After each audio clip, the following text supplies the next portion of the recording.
Chapter 12. He found jerry reevers and ant stores and a score of workmen making a survey and inventory of the spaceport. Captain Nichols and 4 of the original crew of the Harriet Bearn, who had shared his captivity among the pirates, had stayed to take care of the ship. And Fred Karski, with 1 gun cutter and a couple of light airboats, was keeping up a routine guard. All of them had heard about the formation of Alpha Interplanetary when Conn arrived. The next day, Eve Jockmorn arrived, accompanied by Matt Ribart, a gang from the T&O shipyard, and a dozen engineers and construction men whom he had recruited around Storysend. More workers arrived in the next few days, including a number who had already worked on the ship as slaves of the Paulus gang. It didn't take Conn long to appreciate the problems involved in the conversion. Built to operate only inside planetary atmosphere and gravitation, the Harriet Bearn was long and narrow, like an old ocean ship. More than anything else, she had originally resembled a huge submarine. Spaceships, either interplanetary or interstellar, were always spherical with a pseudo-gravity system at the center. This, of course, the Harriet Bearn lacked. "Well, are we going to make the whole trip in free fall?" he wanted to know. "No, we'll use our acceleration for pseudograv halfway, and deceleration the other half," Jockmorn told him. "We'll be in free fall about 10 or 15 hours. What we're going to have to do will be to lift off from Poictesme in the horizontal position the ship was designed for, and then make a 90-degree turn after we're off-planet, with our lift and our drive working together, just like one of the old rocket ships before the Abbott drive was developed." That meant, of course, that the after bulkheads would become decks, and explained a lot of the oddities he had noticed about the conversion job. It meant that everything would have to be mounted on gimbals, everything stowed so as to be secure in either position, and nothing placed where it would be out of reach in either. Jockmorn and Nichols took charge of the work on the ship herself. Chief Engineer Vibart, with a gang of half-taught, self-taught and untaught helpers, went back to working the engines over, tearing out all the safety devices that were intended to keep the ship inside planetary atmosphere, and arranging the lift engines so that they could be swung into line with the drive engines. There was a lot of cybernetic and robotic equipment, and astrogational equipment, that had to be made from scratch. Conn picked a couple of helpers and went to work on that. From time to time, he was able to snatch a few minutes to read teleprint papers or listen to audiovisual newscasts from Storysend. He was always disappointed. There was much excitement about the new interplanetary company, but the emphasis was all wrong.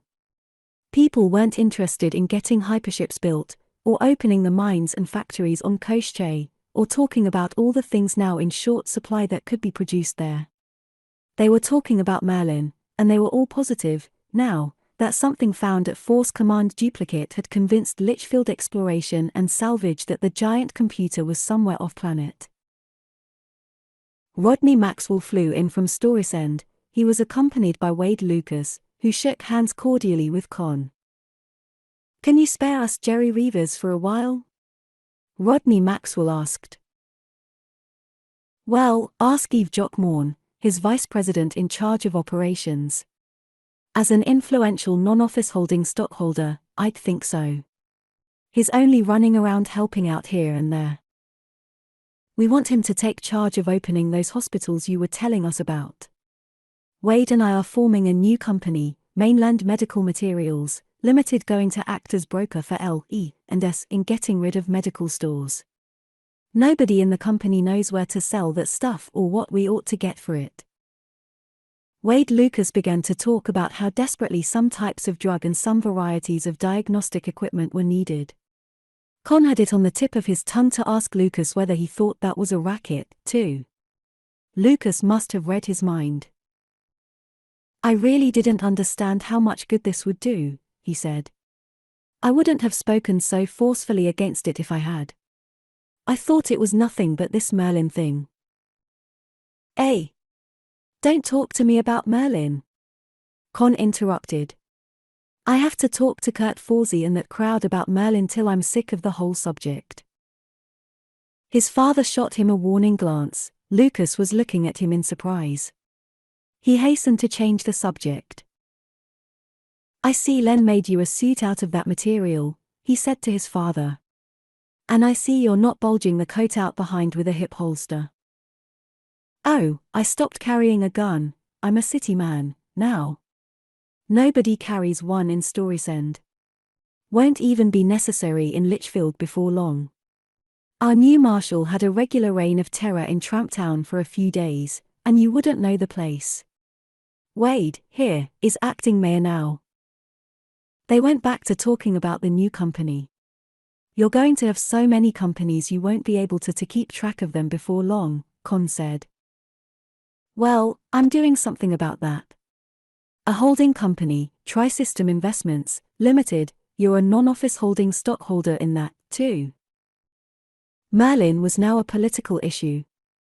A bill had been introduced in Parliament to amend the Abandoned Property Act of 867 and nationalise Merlin, when and if discovered and regardless by whom.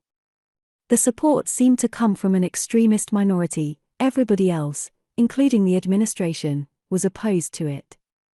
There was considerable acrimony, however, on the propositions: 1. That Merlin was too important to the prosperity of Poictesme to become a private monopoly, and 2. That Merlin was too important, etc., to become a political football and patronage plum.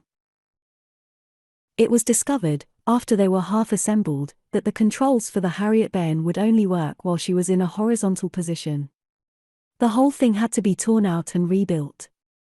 There was also trouble with the air and water recycling system. The city of Nefertiti came in from Ayton for Odin. Rodney Maxwell was almost frantic because they hadn't gotten together a cargo of medical stores from the first hospital to be opened. There's all sorts of stuff, he was fuming, by screen. Stuff that's in short supply anywhere and that we could get good prices for off-planet. Get Federation souls for it, too.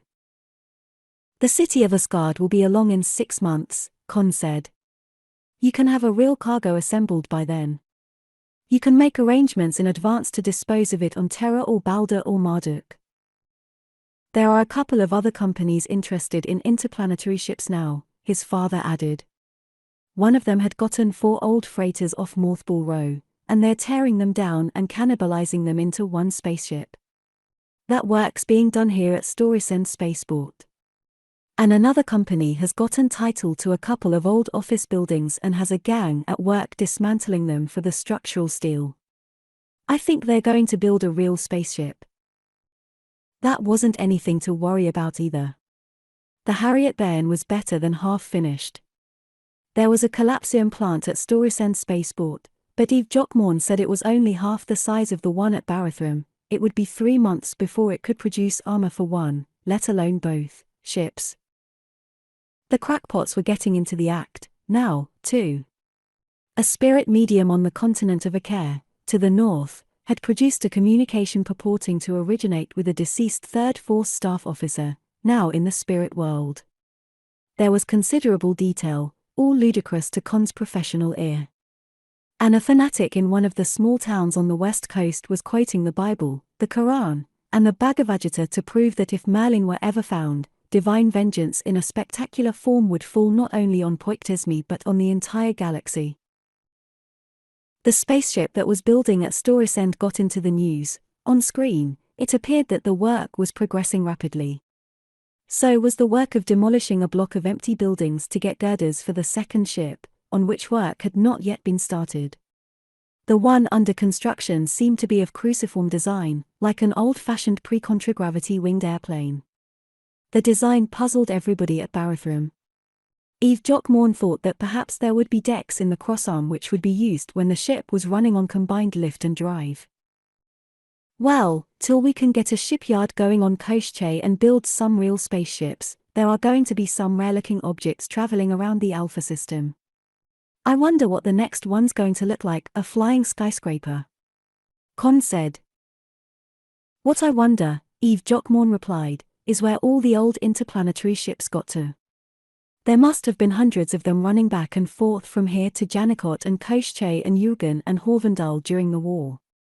They must have gone somewhere. Couldn't they all have been fitted with Dillingham hyperdrive engines and used in the evacuation? Possible. But the average interplanetary ship isn't very big, 500 to 750 feet in diameter. One of those things couldn't carry more than a couple of hundred people, after you put in all the supplies and the hydroponic tanks and carniculture vats and so on for a 4 to 6 month voyage. I can't see the economy of altering anything that's small for interstellar work. Why, the smallest of these tramp freighters that come in here will run about 1,500 feet. They didn't just disintegrate when peace broke out, that was for sure. And there certainly weren't any of them left on Poictesme. He puzzled over it briefly, then shoved it aside. He had more important things to think about. In his spare time he was studying, along with his other work, everything he could find on Poictesme, with an intensity he had not given to anything since cramming for examinations at the university. There was a lot of it. The fourth planet of Alpha Gartner was older than Poictesme. Geologists claimed that it was the oldest thing, the Sun excepted, in the system, and astrophysicists were far from convinced that it hadn't been captured from either Beta or Gamma when the three stars had been much closer together. It had certainly been formed at a much higher temperature than Janicot or Poictesme or Huygens or Horvendale. For better than 1 billion years, it had been molten hot, and it had lost most of its lighter elements in gaseous form along with its primary atmosphere, leaving little to form a light rock crust. All that had remained had been a core of almost pure iron and a mantle that was mostly high-grade iron ore. The same process had gone on, as it cooled, as on any Terra-sized planet. After the surface had started to congeal, gases, mostly carbon dioxide and water vapor, had come up to form a secondary atmosphere, the water vapor forming a cloud envelope, condensing, and sending down rain that returned immediately as steam. Solar radiations and electric discharges broke some of that into oxygen and hydrogen. Most of the hydrogen escaped into space. Finally, the surface cooled further and the rain no longer steamed off.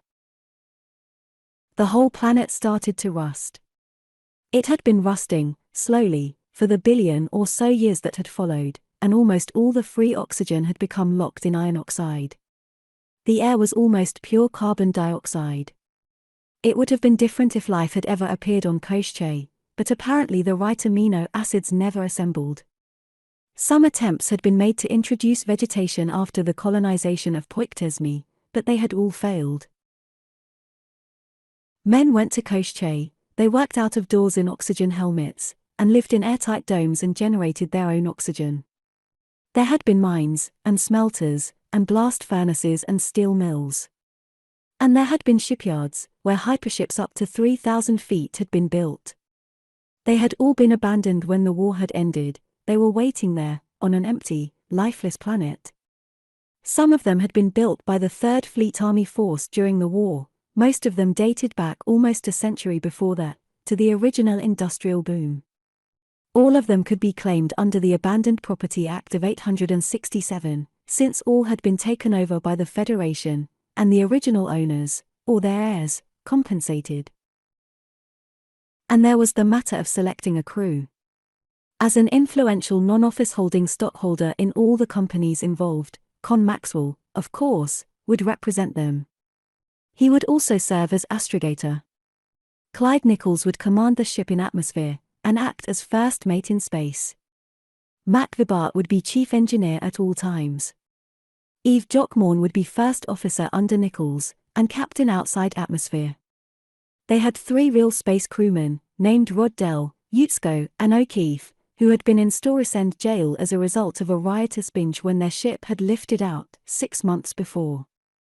The rest of the company, Jerry Reavers, Ants Dawes, Charlie Gatworth, Mohammed Matsui, and 4 other engineers, Ludvigsen, Gomez, Karanja and Retief, rated as ordinary spacemen for the trip, and would do most of the exploration work after landing. They got the controls put up, they would work in either position. The engines were lifted in and placed. Conn finished the robopilot and the astrogational computers and saw them installed. The air and water recycling system went in. The collapsium armor went on. In the new screen, they saw the spaceship at Storesend still far from half-finished, with swarms of heavy-duty lifters and contragravity machiners around it, and a set of landing stands, on which the second ship was to be built, in the process of construction. A tramp hyperspace freighter landed at Storesend, the Andromeda, 5 months from Terra, with a cargo of general merchandise. Rodney Maxwell and Wade Lucas had assembled a cargo of medicines and hospital equipment which they thought could be sold profitably. They began dickering with the owner-captain of the hypership. A farm tramp down in the tobacco country to the south, evidently ignorant that the former commander of the Third Force was still alive, had proclaimed himself to be the reincarnation of Fox Travis and was forbidding everybody, on pain of court-martial and firing squad, from meddling with Merlin.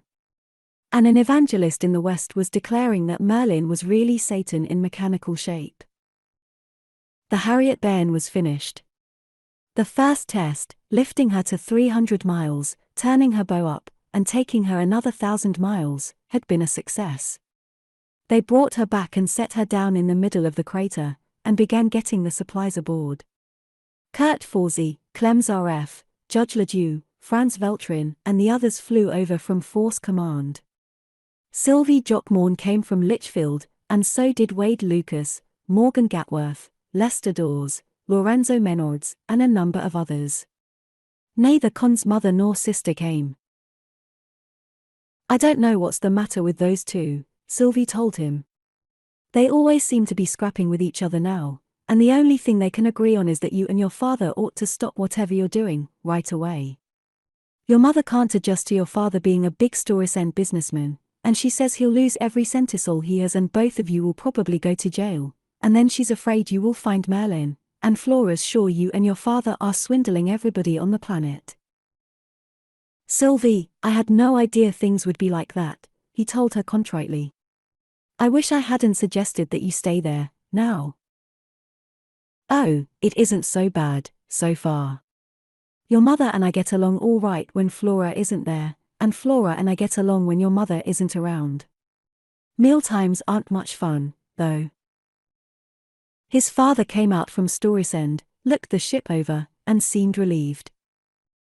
"I'm glad you're ready to get off," he said. "You know this hyperspace freighter, the Andromeda? Some private group in Storesend has chartered her. She's loading supplies now. I have a private detective agency, Barton Massara, trying to find out where she's going. I think you'd better get this ship off, right away." "We have everything aboard, all the supplies and everything," Jockmorn told him. "We can lift off tonight." Chapter 13. The ship lurched slightly. In the outside screens, the lights around, the crowd that was waving goodbye, and the floor of the crater began receding. The sound pickups were full of cheering, and the boom of a big gun at one of the top batteries, and the recorded and amplified music of a band playing the traditional spaceman's hymn. "It's been a long time since I heard that played in earnest," Jockmorn said. "Well, we're off to see the wizard." The lights dwindled and merged into a tiny circle in the darkness of the crater. The music died away, the cannon shots became a faint throbbing. Finally, there was silence, and only the stars above and the dark land and the starlit sea below. After a long while a sunset glow, 6 hours past on Barathrum, appeared in the west, behind the now appreciable curvature of the planet. "Stand by for shift to vertical," Captain Nichols called, his voice echoing from PA outlets through the ship. "Ready for shift, Captain Nichols," Jockmorn reported from the duplicate control panel. Conn went to the after bulkhead, leaning his back against it. "Ready here, Captain," he said. Other voices took it up. Lights winked on the control panels. "Shifting over," Nichols said. "Your ship now, Captain Jockmorn." "Thank you, Mr. Nichols." The deck began to tilt, and then he was lying on his back, his feet against the side of the control room, which had altered its shape and dimensions. There was a jar as the drive went on in line with the new direction of the lift and the ship began accelerating. He got to his feet, and he and Charlie Gatworth went to the astrogational computer and began checking the data and setting the course for the point in space at which Koschei would be in 160 hours. "Course set, Captain," he reported to Jockmorn, after a while. A couple of lights winked on the control panel. There was nothing more to do but watch Poictesme dwindle behind, and listen to the newscasts, and take turns talking to friends on the planet. They approached the halfway point, the acceleration rate decreased, and the gravity indicator dropped, little by little. Everybody was enjoying the new sense of lightness, romping and skylarking like newly landed tourists on Luna. It was fun, as long as they landed on their feet at each jump, and the food and liquids stayed on plates and in glasses and cups. Eve Jockmorn began posting signs in conspicuous places. Weight is what you lift, mass is what hurts when it hits you. Weight depends on gravity, mass is always constant. His father came on screen from his office in Storesend. By then, there was a 30-second time lag in communication between the ship and Poictesme. My private detectives found out about the Andromeda, he said. She's going to Panurge, in the Gamma system. They have a couple of computer men with them, one they hired from the stock exchange, and one they practically shanghaied away from the government. And some of the people who chartered the ship are members of a family that were interested in a positronic equipment plant on Panurge at the time of the war. That's all right, then, we don't need to worry about that anymore. They're just hunting for Merlin. Some of his companions were looking at him curiously. A little later, Piet Ludvigsen, the electromagnetics engineer, said, I thought you were looking for Merlin, Conn. Not on Koschei. We're looking for something to build a hypership out of. If I had Merlin in my hip pocket right now, I'd trade it for one good ship like the city of Asgard or the city of Nefertiti, and give a keg of brandy and a box of cigars to boot. If we had a ship of our own, we'd be selling lots of both, and not for Storesend spaceport prices either. But don't you think Merlin's important? Charlie Gatworth, who had overheard him, asked. Sure. If we find Merlin, we can run it for president. It would make a better one than Jake Vickhoven. He let it go at that. Plenty of opportunities later to expand the theme. The gravitation gauge dropped to 0. Now they were in free fall, and it lasted twice as long as Eve Jockmorn had predicted. There were a few misadventures, none serious and most of them comic. For example, when Jerry Reavers opened a bottle of beer, everybody was chasing the amber globules and catching them in cups, and those who were splashed were glad it hadn't been hot coffee. They made their second, 180-degree turnover while weightless. Then they began decelerating and approached Koschei stern on, and the gravity gauge began climbing slowly up again, and things began staying put, and they were walking instead of floating. Koschei grew larger and larger ahead, the polar ice gaps, and the faint dappling of clouds, and the dark wiggling lines on the otherwise uniform red-brown surface which were mountain ranges became visible. Finally they began to see, first with the telescopic screens and then without magnification, the little dots and specks that were cities and industrial centers. Then they were in atmosphere, and Jockmorn made the final shift, to horizontal position, and turned the ship over to Nichols. For a moment, the scout boat tumbled away from the ship and Conn was back in free fall. Then he got on the lift and drive and steadied it, and pressed the trigger button, firing a green smoke bomb. Beside him, Eve Jockmorn put on the radio and the screen pickups. He could see the ship circling far above, and the manipulator boat, with its claw arms and grapples, breaking away from it. Then he looked down on the endless desert of iron oxide that stretched in all directions to the horizon, until he saw a spot, optically the size of a 5-centisol piece, that was the shipbuilding city of Port Carpenter. He turned the boat toward it, firing for more green smokes at 3-second intervals. The manipulator boat started to follow, and the Harriet Bairn, now a distant speck in the sky, began coming closer. Below, as he cut speed and altitude, he could see the pockmarks of open-pit mines and the glint of sunlight on bright metal and armor-glass roofs, the blunt conical stacks of nuclear furnaces and the twisted slag flows, like the ancient lava flows of Barathrum. And, he reflected, he was an influential non-office holding stockholder in every bit of it, as soon as they could screen Storesend and get claims filed. A high tower rose out of the middle of Port Carpenter, with a glass-domed mushroom top. That would be the telecast station. The administrative buildings were directly below it and around its base. He came in slowly over the city, above a spaceport with its empty landing pits in a double circle around a traffic control building, an airship, docks and warehouses beyond. More steel mills. Factories, either hemispherical domes or long buildings with rounded tops.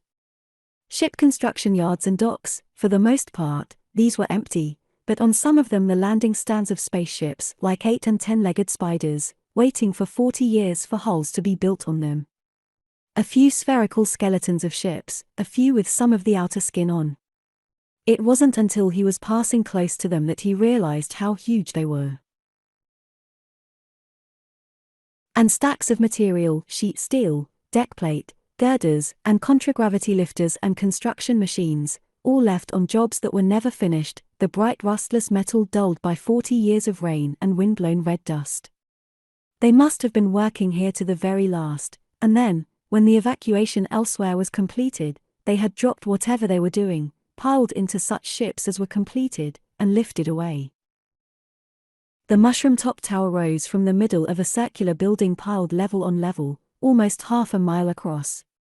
He circled over it, saw an airship dock, and called the Harriet Ben while Jock Morn talked to Jerry Reavers, piloting the manipulator boat. Reavers came in and joined them in the air. They hovered over the dock and helped the ship down when she came in, nudging her into place. By the time Conn and Jock Morn and Reavers and Ants Dawes and Roddell and Utsko and Karanja were out on the dock in oxygen helmets, the ship's airlock was opening and Nichols and Vibart and the others were coming out, towing a couple of small lifters loaded with equipment. The airlock door into the building, at the end of the dock, was closed. When somebody pulled the handle, it refused to open. That meant it was powered from the central power plant, wherever that was. There was a plug socket beside it, with the required voltage marked over it. They used an extension line from a power unit on one of the lifters to get it open, and did the same with the inner door. When it was open, they passed into a dim room that stretched away ahead of them and on either side. It looked like a freight shipping room. There were a few piles of boxes and cases here and there, and a litter of packing material everywhere. A long counter desk, and a bank of robo-clerks behind it. According to the air analyzer, the oxygen content inside was safely high. They all pulled off their fishbowl helmets and slung them. "Well, we can bunk inside here tonight," somebody said.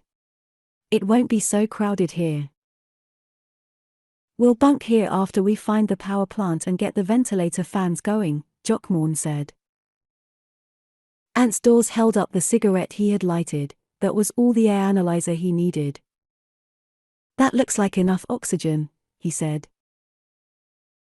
"Yes, it makes its own ventilation, convection," Jock Morn said. "But you go to sleep in here, and you'll smother in a big puddle of your own exhaled CO2. Just watch what the smoke from that cigarette's doing." The smoke was hanging motionless a few inches from the hot ash on the end of the cigarette. "We'll have to find the power plant, then," Matsui, the power engineer, said. "Down at the bottom and in the middle, I suppose, and anybody's guess how deep this place goes."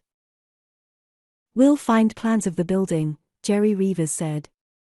"Any big dig I've ever been on, you could always find plans.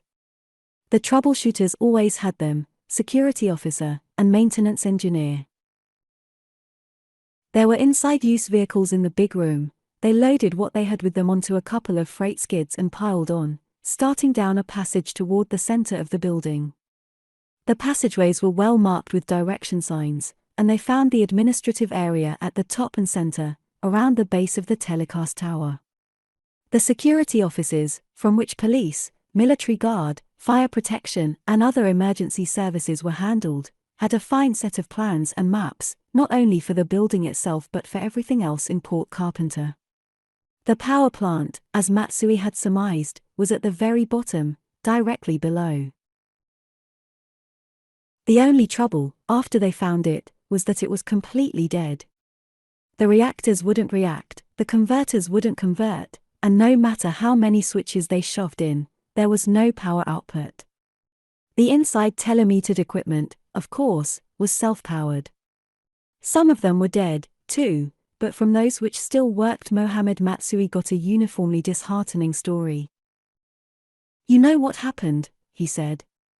"When this gang bugged out, back in 854, they left the power on.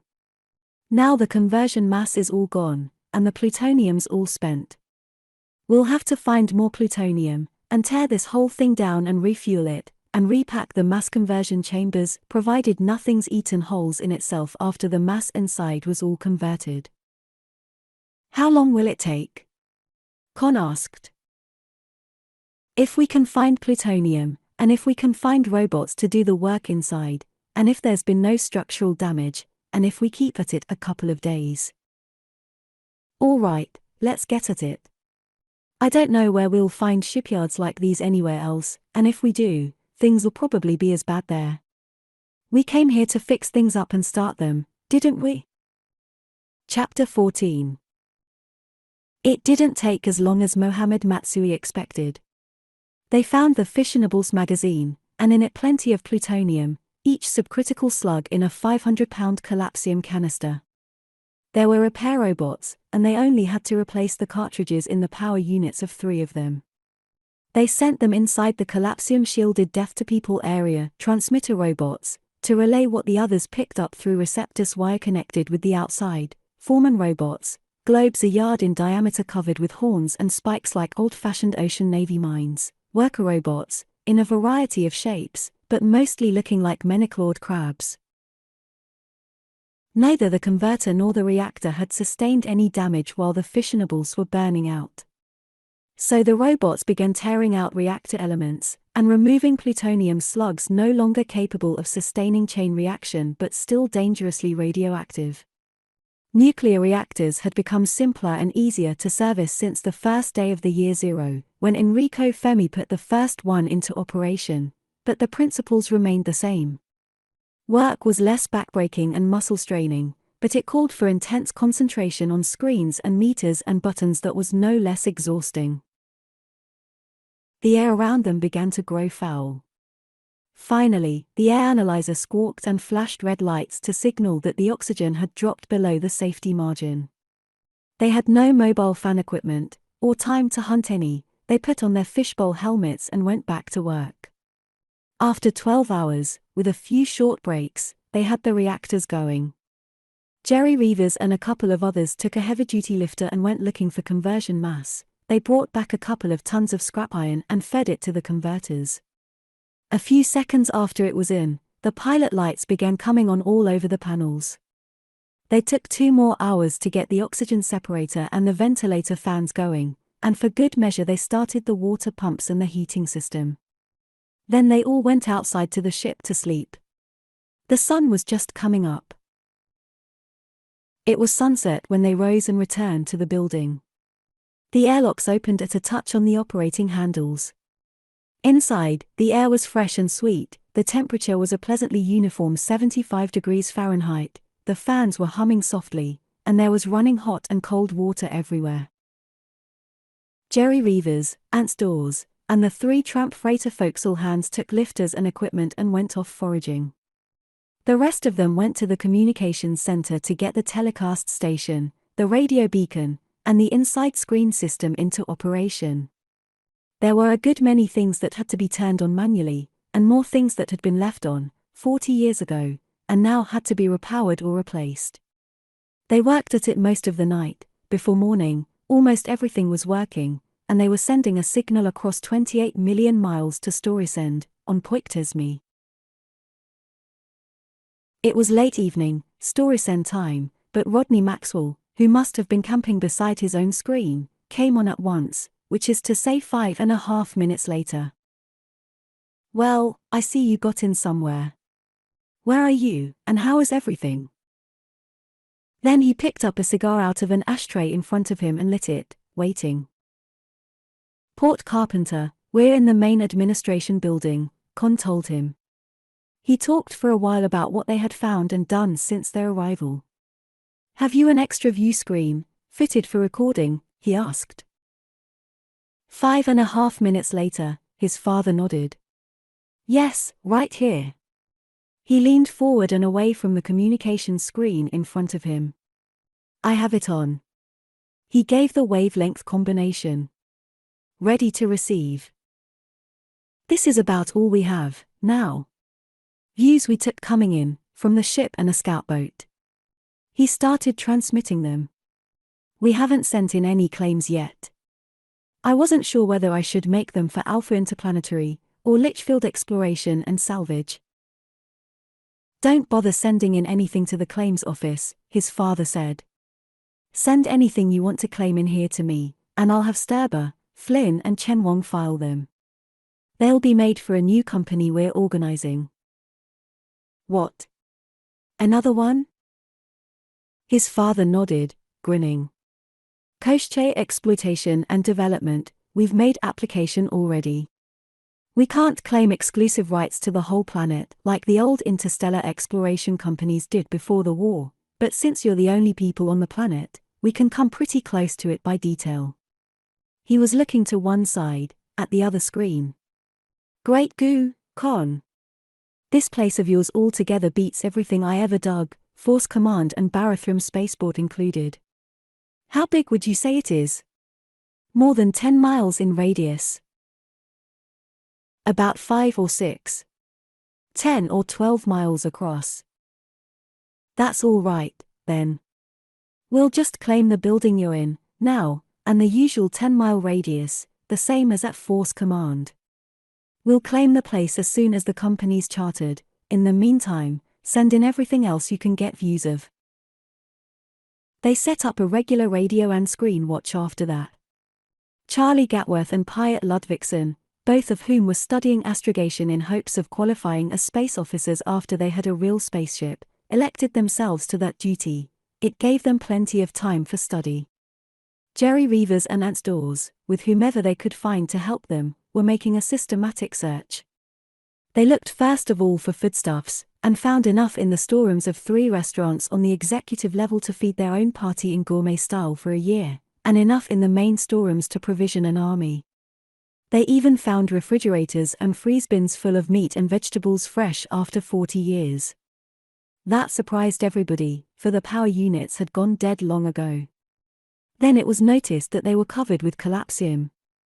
Anything that would stop cosmic rays was 100% efficient as a heat insulator.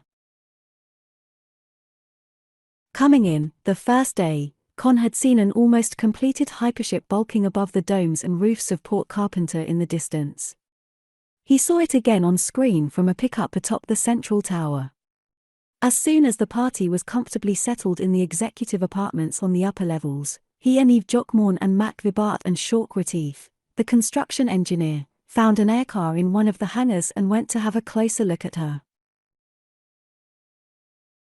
She had all her collapsium on, except for a 100-foot circle at the top and a number of rectangular openings around the sides. Eve Jockmorn said that would be where the airlocks would go. They always put them on last. But don't be surprised at anything you find or don't find inside. As soon as the skeleton's up, they put the armor on, and then build the rest of the ship out from the middle. It might be slower getting material in through the airlock openings, but it holds things together while they're working.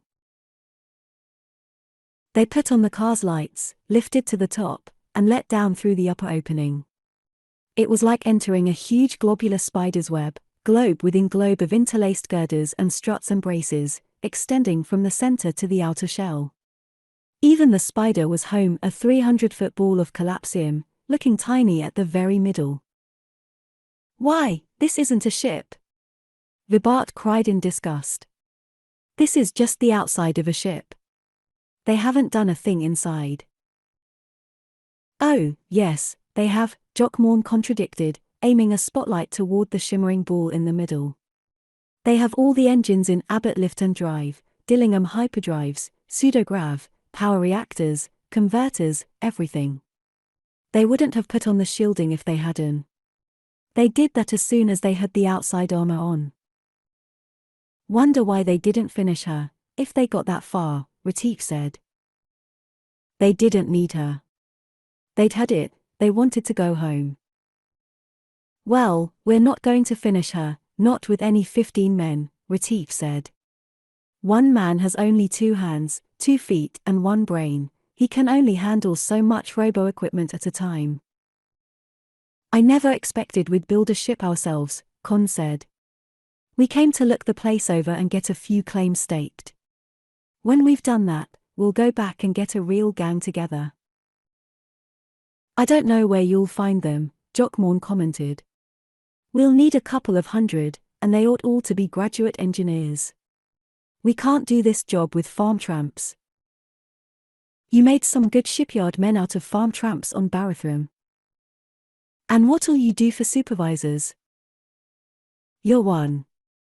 General Superintendent. Mac, you and Shork are a couple of others. You just keep a day ahead of your men in learning the job, you'll do all right. Vibart turned to Jockmorn. You know, Eve, he'll do it, he said. He doesn't know how impossible this is, and when we try to tell him, he won't believe us. You can't stop a guy like that. All right, Conn, deal me in. I won't let anybody be any crazier than I am, Jockmorn declared, and then looked around the vastness of the empty ship with its lacework of steel.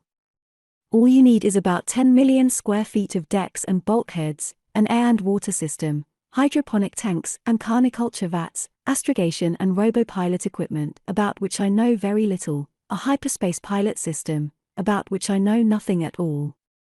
Conn, why don't you just build a new Merlin?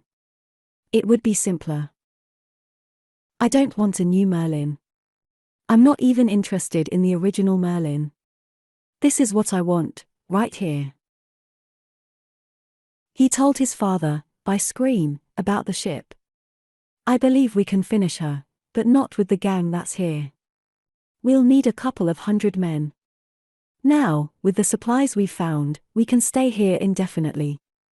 Should we do more exploring and claim some more of these places, or should we come home right away and start recruiting, and then come back with a large party, start work on the ship, and explore and make further claims as we have time? He asked. Better come back as soon as possible. Just explore Port Carpenter, find out what's going to be needed to finish the ship and what facilities you have to produce it, and get things cleaned up a little so that you can start work as soon as you have people to do it. I'm organizing another company, don't laugh, now. I've only started promotioneering, which I think we will call Tri-System and Interstellar Spacelines. Get me all the views you can of the ship herself and of the steel mills and that sort of thing that will produce material for finishing her. I want to use them in promotion. By the way, has she a name? Only a shipyard construction number. Then suppose you call her Ouroboros, after Genji Gartner's old ship, the one that discovered the Tri-System. Ouroboros 2, that's fine. Will do. Good. I'll have Sturber, Flynn and Chenwong make application for a charter right away. We'll have to make Alpha Interplanetary one of the stockholding companies, and also Koshche Exploitation and Development, and, of course, Litchfield Exploration and Salvage. It was a pity there really wasn't a Merlin. If this kept on, nothing else would be able to figure out who owned how much stock in what. They found the on-the-job engineering office for the ship in a small dome half a mile from the construction dock. Eve Jockmorn and Mac Vibart and Shork Retief moved in and buried themselves to the ears in specifications and blueprints. The others formed into parties of 3 or 4, and began looking about production facilities for material. There was a steel mill a mile from the construction site. It was almost fully robotic. Iron ore went in at one end, and finished sheet steel and girders and deck plates came out at the other, and a dozen men could handle the whole thing. There was a collapsium plant, there were machine shops and forging shops. Every time they finished inspecting one, Eve Jockmorn would have a list of half a dozen more plants that he wanted found and examined yesterday morning at the latest. Some of them were in a frightful mess. Work had been suspended and everybody had gone away, leaving everything as it was. Some were in perfect order, ready to go into operation again as soon as power was put on. It had depended, apparently, upon the personal character of whoever had been in charge in the end. The nuclear electric power unit plant was in the latter class. The man in charge of it evidently hadn't believed in leaving messes behind, even if he didn't expect to come back. It was built in the shape of a T. One side of the cross-stroke contained the cartridge case plant, where presses formed sheet steel cylinders, some as small as a round of pistol ammunition and some the size of 10-gallon kegs. They moved toward the center on a production line, finally reaching a matter collapser where they were plated with collapsium. From the other side, radioactive isotopes, mostly reactor waste, came in through evacuated and collapsium-shielded chambers, were sorted, and finally, where the crossarm of the T joined the downstroke, packed in the collapsium cases. The production line continued at right angles down the long building in which the apparatus which converted nuclear energy to electric current was assembled and packed. At the end, the finished power cartridges came off, big ones for heavy machines and tiny ones for things like hand tools and pocket lighters and razors. There were stacks of them, in all sizes, loaded on skids and ready to move out. Except for the minute and unavoidable leakage of current, they were as good as the day they were assembled, and would be for another century.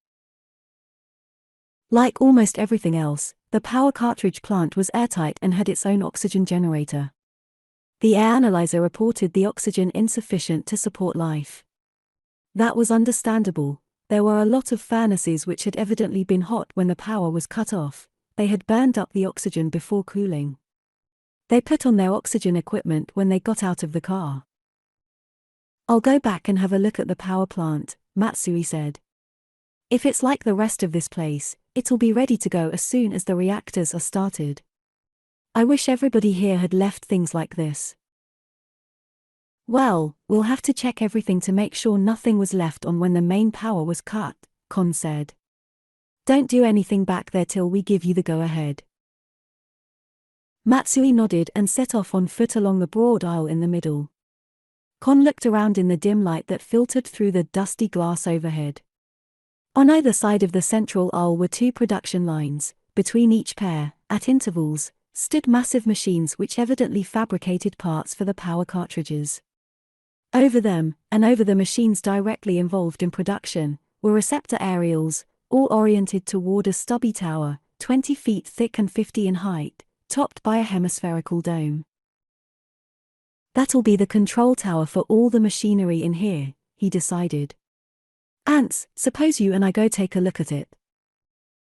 "We'll take a look at the machines," Reavers said.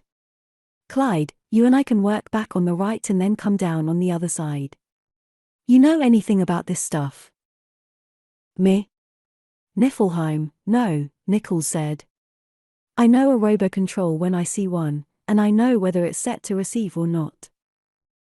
There was a self-powered lift inside the control tower. Conn and Ants rode it to the top and got out, Ants snapping on his flashlight. It was dark in the dome at the top. Instead of windows there were view screens all around it. 5 men had worked here, at least. There were 4 chairs at 4 intricate control panels, one for each of the 4 production lines, and a 5th chair in front of a number of communication screens. There was a heavy-duty power unit, turned off. Conn threw the switch. Lights came on inside, and the outside view screens lit. They were examining the control panels when Conn's belt radio buzzed. He plugged it in on his helmet. It was Mohammed Matsui. "There's one big power plant back here," the engineer said. "Right in the middle. It only powers what's in front of it. There must be another one in either wing, for the isotope plant and the cartridge case plant. I'll go look at them. But the power's been cut off from the machines in the main building. There's 4 big switches, one for each production line." He was interrupted by a shout, almost a shriek, from somewhere. It sounded like Jerry Reavers. A moment later, Reavers was clamoring. "Conn! What did you turn on? Turn it off, right away." Ants jumped to the switch, pulling it with one hand and getting on his flashlight with the other. The lights went out and the screens went dark. "It's off." The dickens it is, Reavers disputed. There are a couple of big supervisor robots circling around, and a flock of workers. At the same time, Clyde Nichols began cursing. Or maybe he was praying, it was hard to be certain. But we pulled the switch.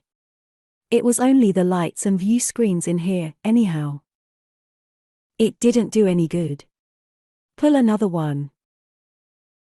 Matsui, back at the power plant, was wanting to know what was wrong. Captain Nichols stopped cursing or praying, and said, "Mutiny, that's what. The robots have turned on us." He knew what had happened, or was almost sure he did. A radio impulse had gone out, somehow, from the control tower. Something they hadn't checked, that had been left on. There was just enough current leakage from the units in the robots to keep the receptors active for 40 years. The supervisor robots had gone active, and they had activated the rest. Once on, cutting the current from the control tower wouldn't turn them off again. Put the switch in again, Ants, the damage is done and you won't make it any worse. When the screens came on, he looked around from one to another. The two supervisors, big ovoid things like the small round ones they had used in repairing the power reactors the first day, were circling aimlessly near the roof, one clockwise and the other counterclockwise, dodging obstructions and getting politely out of each other's way. At lower altitude, a dozen assorted worker robots were moving about, and more were emerging from cells at the end of the building. Sweepers, with rotary brooms and rakes, crab-like all-purpose handling robots, a couple of vacuum-cleaning robots, each with a flexible funnel-tipped proboscis and a bulging dust sack. One tiling, a sort of special job designed to get into otherwise inaccessible places, had a 20-foot, many-jointed, claw-tipped arm in front. It passed by and slightly over the tower, saw Clyde Nichols, and swooped toward him. With a howl, Nichols dived under one of the large machines between two production lines. A pistol went off a couple of times. That would be Jerry Reavers. Nobody else bothered with a gun on Poictesme, but he carried one as some people carry umbrellas, whether he expected to need it or not and because he would feel lost without it. That he took in at one glance. Then he was looking at the control panels. The switches and buttons were all marked for machine control in different steps of power unit production. That was all for the big stuff, powered centrally. There weren't any controls for lifters or conveyors or other mobile equipment. Evidently they were handled out in the shop, from mobile control vehicles. He did find, on the communication screen panel, a lot of things that had been left on. He snapped them off, one after another, snapping them on when a screen went dark. There were 15 or 20 robots, some rather large, in the air or moving on the floor by now. "We can't do anything here," he told Ants. "These are the shop cleaning robots. They were the last things used here when the place closed down, and the two supervisors were probably controlled from a vehicle, and it's anybody's guess where that is now. When you threw that switch, it sent out an impulse that activated them. They're running their instruction tapes, and putting the others through all their tricks." 3 more shots went off. Jerry Reavers was shouting, "Hey, what I know? I killed one of the buggers." There were any number of ways in which a work robot could be shot out of commission with a pistol. All of them would be by the purest of pure luck. The next time we go into a place like this, Conn thought, we take a couple of bazookas along. Turn everything off and let's go.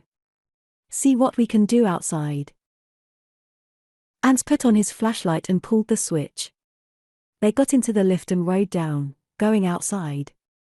As soon as they emerged, they saw a rectangular object 15 feet long settle over their air car, let down half a dozen clawed arms, and pick it up, flying away with it. It had taped instructions to remove anything that didn't belong in the aisleway. It probably asked the supervisor about the air car, and the supervisor didn't return an inhibitory signal, so it went ahead. Conn and Ants both shouted at it, knowing perfectly well that shouting was futile. Then they were running for their lives with one of the crab-like all-purpose jobs after them. They dived under the slightly raised bed of a long belt conveyor and crawled. Jerry Rivers fired another shot, somewhere. The robots themselves were having troubles. They had done all the work they were supposed to do, now the supervisors were insisting that they do it over again. Uncomplainingly, they swept and raked and vacuum cleaned where they had vacuum cleaned and raked and swept 40 years ago. The scrap pickers, having picked all the scrap, were going over the same places and finding nothing, and then getting deflected and gathering a lot of things not definable as scrap, and then circling around, darting away from one another in obedience to their radar-operated evasion systems, and trying to get to the outside scrap pile, and finding that the doors wouldn't open because the door openers weren't turned on, and finally dumping what they were carrying when the supervisors gave them no instructions. One of them seemed to have dumped something close to where Clyde Nichols was hiding. If his language had been a little stronger, it would have burned out Conn's radio. Their own immediate vicinity being for the moment clear of flying robots, Conn and ants rolled from under the conveyor and legged it between the two production lines. Immediately, 3 of the crab-like all-purpose handling robots saw them, if that was the word for it, and came dashing for them, followed by a thing that was mostly dump-lifter. It was banging its bin lid up and down angrily. About 50 yards ahead, Jerry Rivers stepped from behind a machine and fired. One of the handling robots flashed green from underneath, went off contragravity, and came down with a crash. Immediately, like wolves on a wounded companion, the other 2 pounced upon it, dragging and pulling against each other. That was a hunk of junk. Their orders were to remove it. The mobile trash bin went zooming up to the ceiling, reversed within 20 feet of it and came circling back to the ground, to go zooming up again. It had gone crazy, literally. It had been getting too many contradictory orders from its supervisor, and its circuits were overloaded and its relays jammed. Rats in mazes and human-type people in financial difficulties go psychotic in very much the same way. The 2 surviving all-purpose robots were also headed for a padded repair shop. They had come close enough to each other to activate their anti-collision safeties. Immediately, they flew apart. Then their order to pick up that big piece of junk took over, and they started forward again, to be bounced apart as soon as they were within 5 feet of one another. If left alone, their power units would run down in a year or so. Until then, they would keep on trying. Soulless intelligences, indeed. Then it occurred to him that for the past however long it had been he hadn't heard from Mohammed Matsui. He jiggled his radio. "Ham, where are you? Are you still alive?" "I'm back at the power plant," Matsui said exasperatedly. "There's a big thing circling around here. Every time I stick my head out, he makes a dive at me. I didn't know robots would attack people." "They don't. He just thinks you're some more trash he's been told to gather up." Matsui was indignant. Conn laughed. "On the level, Ham. He has photoelectric vision, and a picture of what that owl is supposed to look like. When you get out in it, he knows you don't belong there and tries to grab you." "Hey, there's a lot of junk in here in a couple of baskets at the converter. Say I chuck one out to him, what would he do?" "Grab it and take it away, like his tape to do." "Okay, wait a minute." They couldn't see the archway to the power plant, or even the robot that had Matsui penned up, but after a few minutes they saw it soaring away, clutching a big wire basket full of broken boxes and other rubbish. It headed for the mutually repelling swarm of robots around the door that wouldn't open for them. Conn and Ants and Jerry ran toward the rear, joined by Clyde Nichols, who popped up from behind a pile of spools of electric wire. They made it just before the coffin-shaped thing that had carried off the air car came over to investigate. "You want to be careful back there," Matsui told them, as they started toward the temporary safety of the power plant. "All the reactor repair robots are there, don't get them on the warpath next." Of course. There were always repair robots at a power plant, to go into places no human could enter and live. Behind the collapsium shielding, they wouldn't have been activated. "Let's have a look at them." "What kind?" Standard reactor services, the same we used at the administration center. Matsui opened the door, and they went into the power plant. Conn and Matsui put on the service power and activated the two supervisors. They, in turn, activated their workers. It was tricky work getting them all outside the collapsium-walled power plant area. Each worker had to be passed through by the supervisor inside, under Matsui's control. Because of the close quarters at which they worked inside the reactor and the converter, they weren't fitted with anti-collision repulsors, and, working under close human supervision, they all had audiovisual pickups. It took some time to get adequate screens set up outside the collapsium. Finally, they were ready. Their two supervisors went up to the ceiling, one controlled by Conn and the other by Matsui. The larger, egg-shaped shop labor supervisors were still moving in irregular orbits, those of the workers still able to receive commands were trying to obey them, and the rest were jammed in a swarm at the other end. First one, and then the other of the labor boss robots were captured. They were by now at the end of what might, loosely, be called their wits. They weren't used to operating without orders, and had been sending out commands largely at random. Now they came to a stop, and then began moving in tight, guided circles. One by one, the worker robots still able to heed them were brought to ground and turned off. That left the swarm at the door. The worker robots under direct control of the power plant supervisors went after them, grappling them and hauling them down to where Ants and Jerry Reavers and Captain Nichols could turn them off manually. The aircar was a hopeless wreck, but its radio was still functioning. Conn called Charlie Gatworth, who called a gang under Gomez, working not far away. They came with another car. It took all the next day for a gang of 6 of them to get the place straightened up. Neither Conn nor Gomez, who was a roboticist himself, would trust any of the workers or the two supervisors. Their experiences out of control had rendered them unreliable. They took out their power units and left them to be torn down and repaired later. Other robots were brought in to replace them. When they were through, the power unit cartridge plant was ready for operation. Jerry Reavers wanted to start production immediately. "We'll have to go back to Poictesme pretty soon," he said. "We don't want to go back empty." "Well, I know that no matter what we dug up, and what we could sell or couldn't sell, there's always a market for power unit cartridges. Electric light units, household appliance units, aircar and airboat units, any size at all. We run that plant at full capacity for a few days and we can load the Harriet Bairn full, and I'll bet the whole cargo will be sold in a week after we get in." Chapter 15. The Harriet Bairn settled comfortably at the dock, the bunting-swathed tugs lifting away from her. They had the outside sound pickups turned as low as possible, and still the noise was deafening. The spaceport was jammed, people on the ground and contragravity vehicles swarming above, with police cars vainly trying to keep them in order. All the bands in Storisend seemed to have been combined, they were blaring the planetary hymn. Genji Gartner's body lies a-mouldering in the tomb, but his soul goes marching on.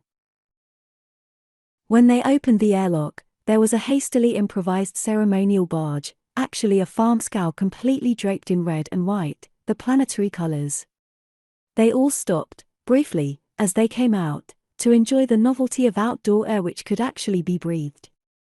Conn saw his father in the scow, and beside him Sylvie Jockmorn, trying, almost successfully, to keep from jumping up and down in excitement. Morgan Gatworth to meet his son, and Lester Dawes to meet his. Kurt Forsey, Dolph Kelton, Colonel Zoref, Tom Brangwyn. He didn't see his mother, or his sister. Flora he had hardly counted on, but he was disappointed that his mother wasn't there to meet him. Sylvie was embracing her father as he shook hands with his, then she threw her arms around his neck. "Oh, Conn, I'm so happy. I was watching everything I could on screen, everything you saw, and all the places you were, and everything you were doing." The ceremonial barge, gave a slight lurch, throwing them together. Over her shoulder, he saw his father and Eve Jockmorn exchanging grins. Then they had to break it up while he shook hands with Fawzi and Judge Ledoux and the others, and by the time that was over, the barge was letting down in front of the stand at the end of the dock, and the band was still deafening heaven with Genji Gartner's body, and they all started up the stairs to be greeted by Planetary President Vickhoven. He looked like an elderly bear who has been too well fed for too long in a zoo. And by Minister General Murchison, who represented the Terran Federation on Poictesme. He was thin and balding, and he looked as though he had just mistaken the vinegar cruet for the wine decanter.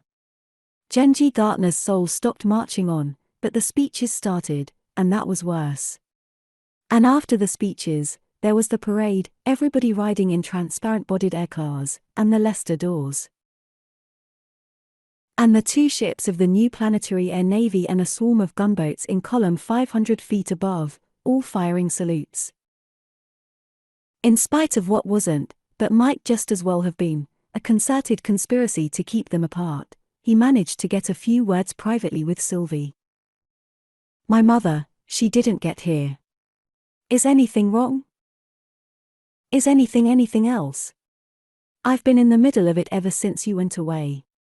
Your mother's still moaning about all these companies your father's promoting. He never used to do anything like that, and it's all too big, and it's going to end in a big smash." And then she gets on to Merlin. You know, she won't say Merlin, she always calls it, that thing. I've noticed that. Then she begins talking about all the horrible things that'll happen when it's found, and that sets Flora off. Flora says Merlin's a big fake, and you and your father are using it to rob thousands of widows and orphans of their life savings, and that sets your mother off again. Self-sustaining cyclic reaction, like the beat solar phoenix. And every time I try to pour a little oil on the troubled waters, I find I've gotten it on the fire instead. And then, Flora had this fight with Wade Lucas, and of course, she blames you for that. Good heavens, why? Well, she couldn't blame it on herself, could she? Oh, you mean why the fight? Lucas is in business with your father now, and she can't convince him that you and your father are a pair of quadruple-dyed villains, I suppose. Anyhow, the engagement is PHTTT. Conn, is my father going back to Koschei? As soon as we can round up some people to help us on the ship. Then I'm going along. I've had it, Conn. I'm a combat fatigue case. But, Sylvie, that isn't any place for a girl. Oh, pooh. This is Sylvie. We're old war buddies. We soldiered together on Barathrum, remember? Well, you'd be the only girl, and that's what you think. If you expect to get any kind of a gang together, at least a third of them will be girls. A lot of technicians are girls, and when work gets slack, they're always the first ones to get shoved out of jobs. I'll bet there are 1,000 girl technicians out of work here, any line of work you want to name. I know what I'll do, I'll make a telecast appearance. I still have some news value, from the Barathrum business. Want to bet that I won't be the working girl's Joan of Arc by this time next week? That cheered him. A girl can punch any kind of a button a man can, and a lot of them knew what buttons to punch, and why. Say she could find 50 girls. He had a slightly better chance to talk to his father before the banquet at the Executive Palace that evening. They shared the same suite at the Ritz-Carlton, and even welcoming committees seldom chased their victims from bedroom to bath. Yes, I know all about it, Rodney Maxwell said bitterly. I was home, a couple of weeks ago. Flora simply will not speak to me, and your mother begged me, in tears, to quit everything we're doing here. I tried to give her some idea of what would happen if I dropped this, even supposing I could, she wouldn't listen to me. He finished putting the studs in his shirt. You still think this is worth what it's costing us? You saw the views we sent back. There's work on Koschei for 1 million people, at least. Why, even these 2 makeshift ships they're putting together here at Storisend are giving work, one way or another, to almost 1,000. Think what things will be like a year from now, if this keeps on. Rodney Maxwell gave a wry laugh. Didn't know I had a real Simon Pure altruist for a son. Partner, when you call me that, smile. I am smiling. With some slight difficulty. He didn't think well of the banquet. Back in Litchfield, Santa would have fired half her human help and taken a sledgehammer to her robo-chef for a meal like that.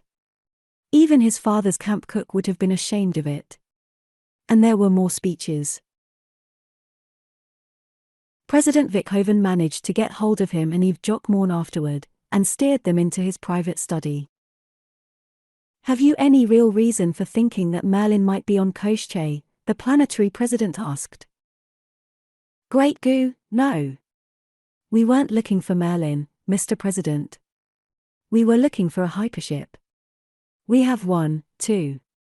Calling her Ouroboros 2. 2,500-footer. We expect to have her to space in a few months. I surely don't need to tell you what that will do toward restoring planetary prosperity. No, of course not, a hypership of our own. But. He looked from one to the other of them. But I understood.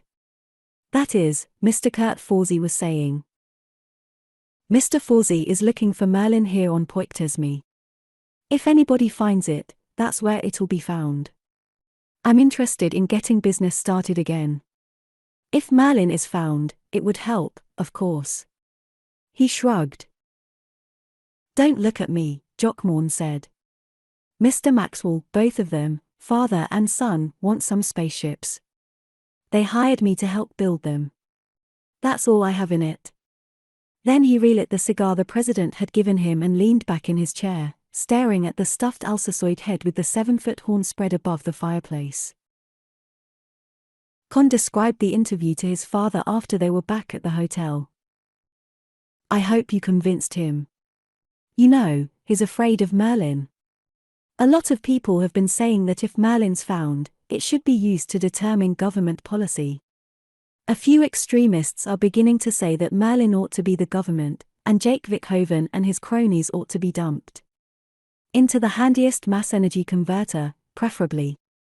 You know, if anybody found Merlin and started it auditing the planetary treasury, Jake Wickhoven'd be the one who'd be wanting a hypership. Tom Brangwyn ran him down the next morning in the dining room. Conn, I wish you'd come along with me, he said. Some of us are up in Kurt's suite, we'd all like to talk to you. Somehow, he was acting as though he were making an arrest. That might have been nothing but professional habit. Conn went up to Forsey's suite, and found Forsey and Judge Ledoux and Dolph Kelton and close to a dozen others there. I'm glad you could come, Conn, the judge greeted him. Now that the defendant had arrived, the trial could begin. I wish your father could have gotten here. I asked him to come, but he had a prior engagement. A meeting with some of the financial people here, about some company he's interested in. That's right, Trisystem and Interstellar Space Lines. Interstellar. Kurt Forsey almost howled. Great goo. Now it isn't enough to go out to Poictesme, he wants to go clear out of the Trisystem. That's what we want to talk about, all this nonsense you and your father are in. Merlin's right here on Poictesme. It's right at Force Command, and if your father hadn't robbed us of all our best men, like Jerry Reavers and Ants Dawes, we'd have found it by now. I don't think you and your father care a hoot if we ever find Merlin or not. Kurt, that's a dreadful thing to say, Dolph Kelton objected in a shocked voice. It's a dreadful thing to have to say, Forsey replied, but you tell me what Conn Maxwell or Rodney Maxwell are doing to help find it. Who showed you where Force Command was? Clem Zaref asked. Nobody could think of any good quick comeback to that. Conn took advantage of the pause to ask, why do you want to find Merlin? Why do we? Forsey spluttered indignantly. If you don't know. I know why I do. I want to see if you do. Do you? Merlin would answer so many questions, Dolph Kelton told him gently. Questions I can't answer for myself. With Merlin, We could set up a legal code and a system of jurisprudence that would give everybody absolute justice, Judge LeDoux said. As if absolute justice wasn't the last thing anybody in his right senses would want, a robot judge would have the whole planet in jail inside a month. We have a man who joined us after you went off to Poictesme, Conn, Franz Veltrin said. A Mr. Karl Leibert. He's some kind of a clergyman, from over Morphin Way. He says that Merlin could formulate an entirely new religion, which would regenerate humanity. Well, I don't have any such lofty ideas, Fawzi said. I just want Merlin to show us how to get some prosperity here, bring things back to what they were before Poictesme went broke. And that's what Father and I are trying to do. You're going into the woods with a book on how to chop down a tree, and no axe. Fawzi looked at him in surprise, started to say something, and thought better of it. If we want prosperity, we need tools. Our problem is loss of markets. If we find Merlin, and tape it with everything that's happened in the 40 years since it was shut down, Merlin will tell us where to find new markets. But the markets won't come to us. We'll have to do our own exporting, and we'll need ships. Now, you men have been studying about Merlin, and hunting for Merlin, all your lives. I can't add anything to what you know, and neither can my father. You find Merlin, and we'll have the ships ready when you do find it. Kurt, I think he has a point, somebody said. You're blasted well right he has, Clems RF put in. If it wasn't for Conn Maxwell, you know where we'd be? Back in Litchfield, sitting around in Kurt's office, talking about how wonderful things will be when we find Merlin, and doing nothing to find it. Kurt, I believe Conn is entitled to an apology, Judge LeDoux ruled. How close we are to finding Merlin I don't know, but it is due to him that we have any hope of finding it at all. Conn, I'm sorry, Fawzi said. I oughtn't to have said some of the things I did. But we're all on edge, we've been having so much trouble.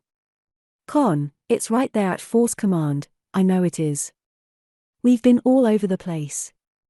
We have shafts sunk at each of the corners, we've used scanners, and put off echo shots. Nothing. We looked for additional passages out of the headquarters, there aren't any. But it has to be somewhere around. It just has to be. Maybe if I go out to Force Command with you, I might see something you've overlooked. And if I can't, I'll try to scrape up some stuff on Poictesme for you. Deep vein scanners, that sort of thing, from the mines. They took the Leicester doors out at a little past noon and turned south and east. Everybody aboard was happy except Conn Maxwell. He was thinking of the years and years ahead of these trusting, hopeful old men, each year the grave of another expectation. 200 miles from Force Command, the Goblin met them, her sides still spalled and dented from the hits she had taken in Barathrum spaceport. When they came in sight of it, the mesotop was deserted. Fawzi began wondering where in Niflheim all the drilling rigs, and the seismo trucks, were. Somebody with a pair of binoculars called attention to activity on the side of the high butte on top of which the relay station was located. Fawzi began swearing exasperatedly. Might be something Mr. Leibert thought of, Franz Veltrin suggested. Then why in blazes didn't he screen us about it? Who is this Leibert? Conn asked. Somebody mentioned him this morning, I think. He joined us after you left, Conn, Dolph Kelton said. He's a clergyman from Morphin. No regular denomination, he has a sect of his own. Yeah, he would. Clems RF rumbled. Pious fraud. He's really a good man, Conn, Clems prejudiced. He says we ought to use Merlin to show us the true nature of God, and how to live in accordance with the divine will. He says Merlin can teach us a new religion. A new religion, based on Merlin, that would be good. And then the fanatics who thought Merlin was the devil would start a holy war to wipe out the servants of Satan, and with all the combat equipment that was lying around on this planet. For the first time since this business started, he began to feel really frightened. An aircar came billeting away from the butte and landed on the Messer as the Leicester doors sat down. The man who met them at the head of the vertical shaft wore Federation fatigues, baggy trousers, ankle boots and long smock, dyed black. He was bareheaded, and his white hair was almost shoulder-long. He had a white beard.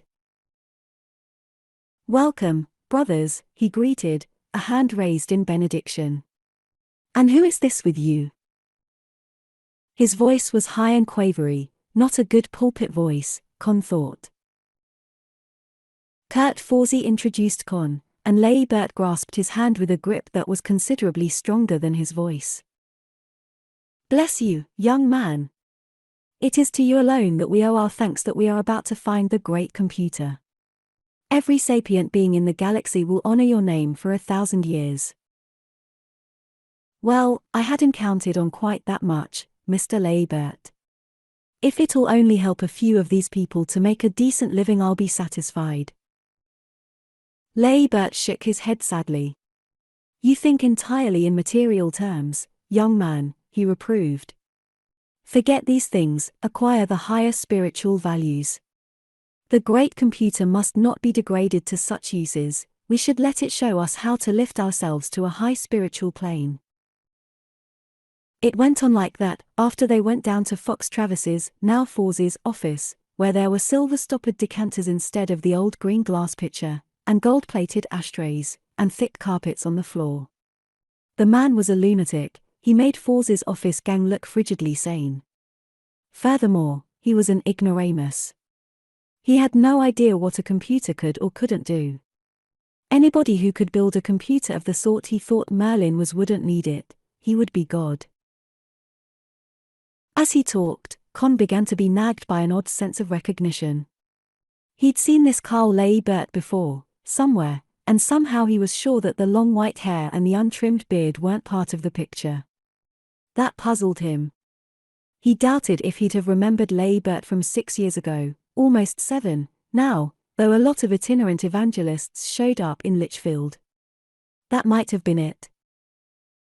"I tell you, the great computer is there, in the heart of the butte," Leibert was insisting, now. "It has been revealed to me in a dream. It is completely buried.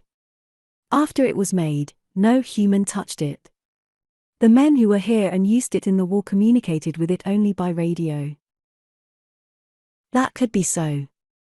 There were fully robotic computers, intended for use in places where no human could go and live. There was a big one on Niflheim, armored against the fluorine atmosphere and the hydrofluoric acid rains. But there was no point in that here. The things were enormously complicated, and military engineering of any sort emphasized simplicity.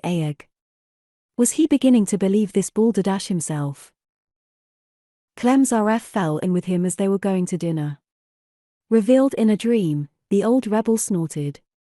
"One thing you can always get away with lying about is what you dream."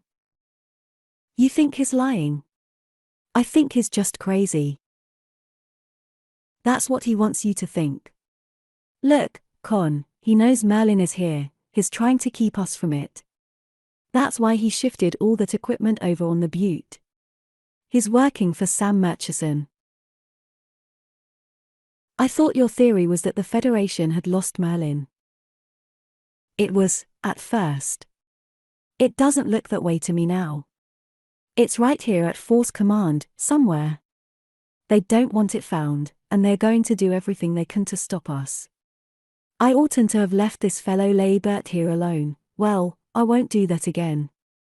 Get Tom Brangwyn to help me." Chapter 16. The voyage back to Poictesme had been a week-long nightmare.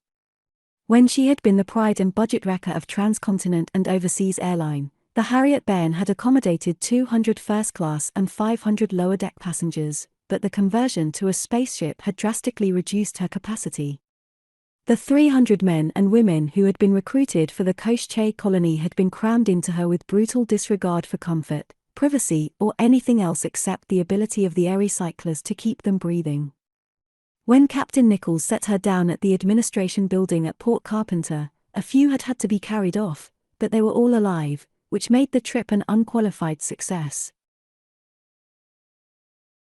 The dozen leaders of the expedition were congratulating themselves on that in one of the executive offices after the first dinner at Port Carpenter.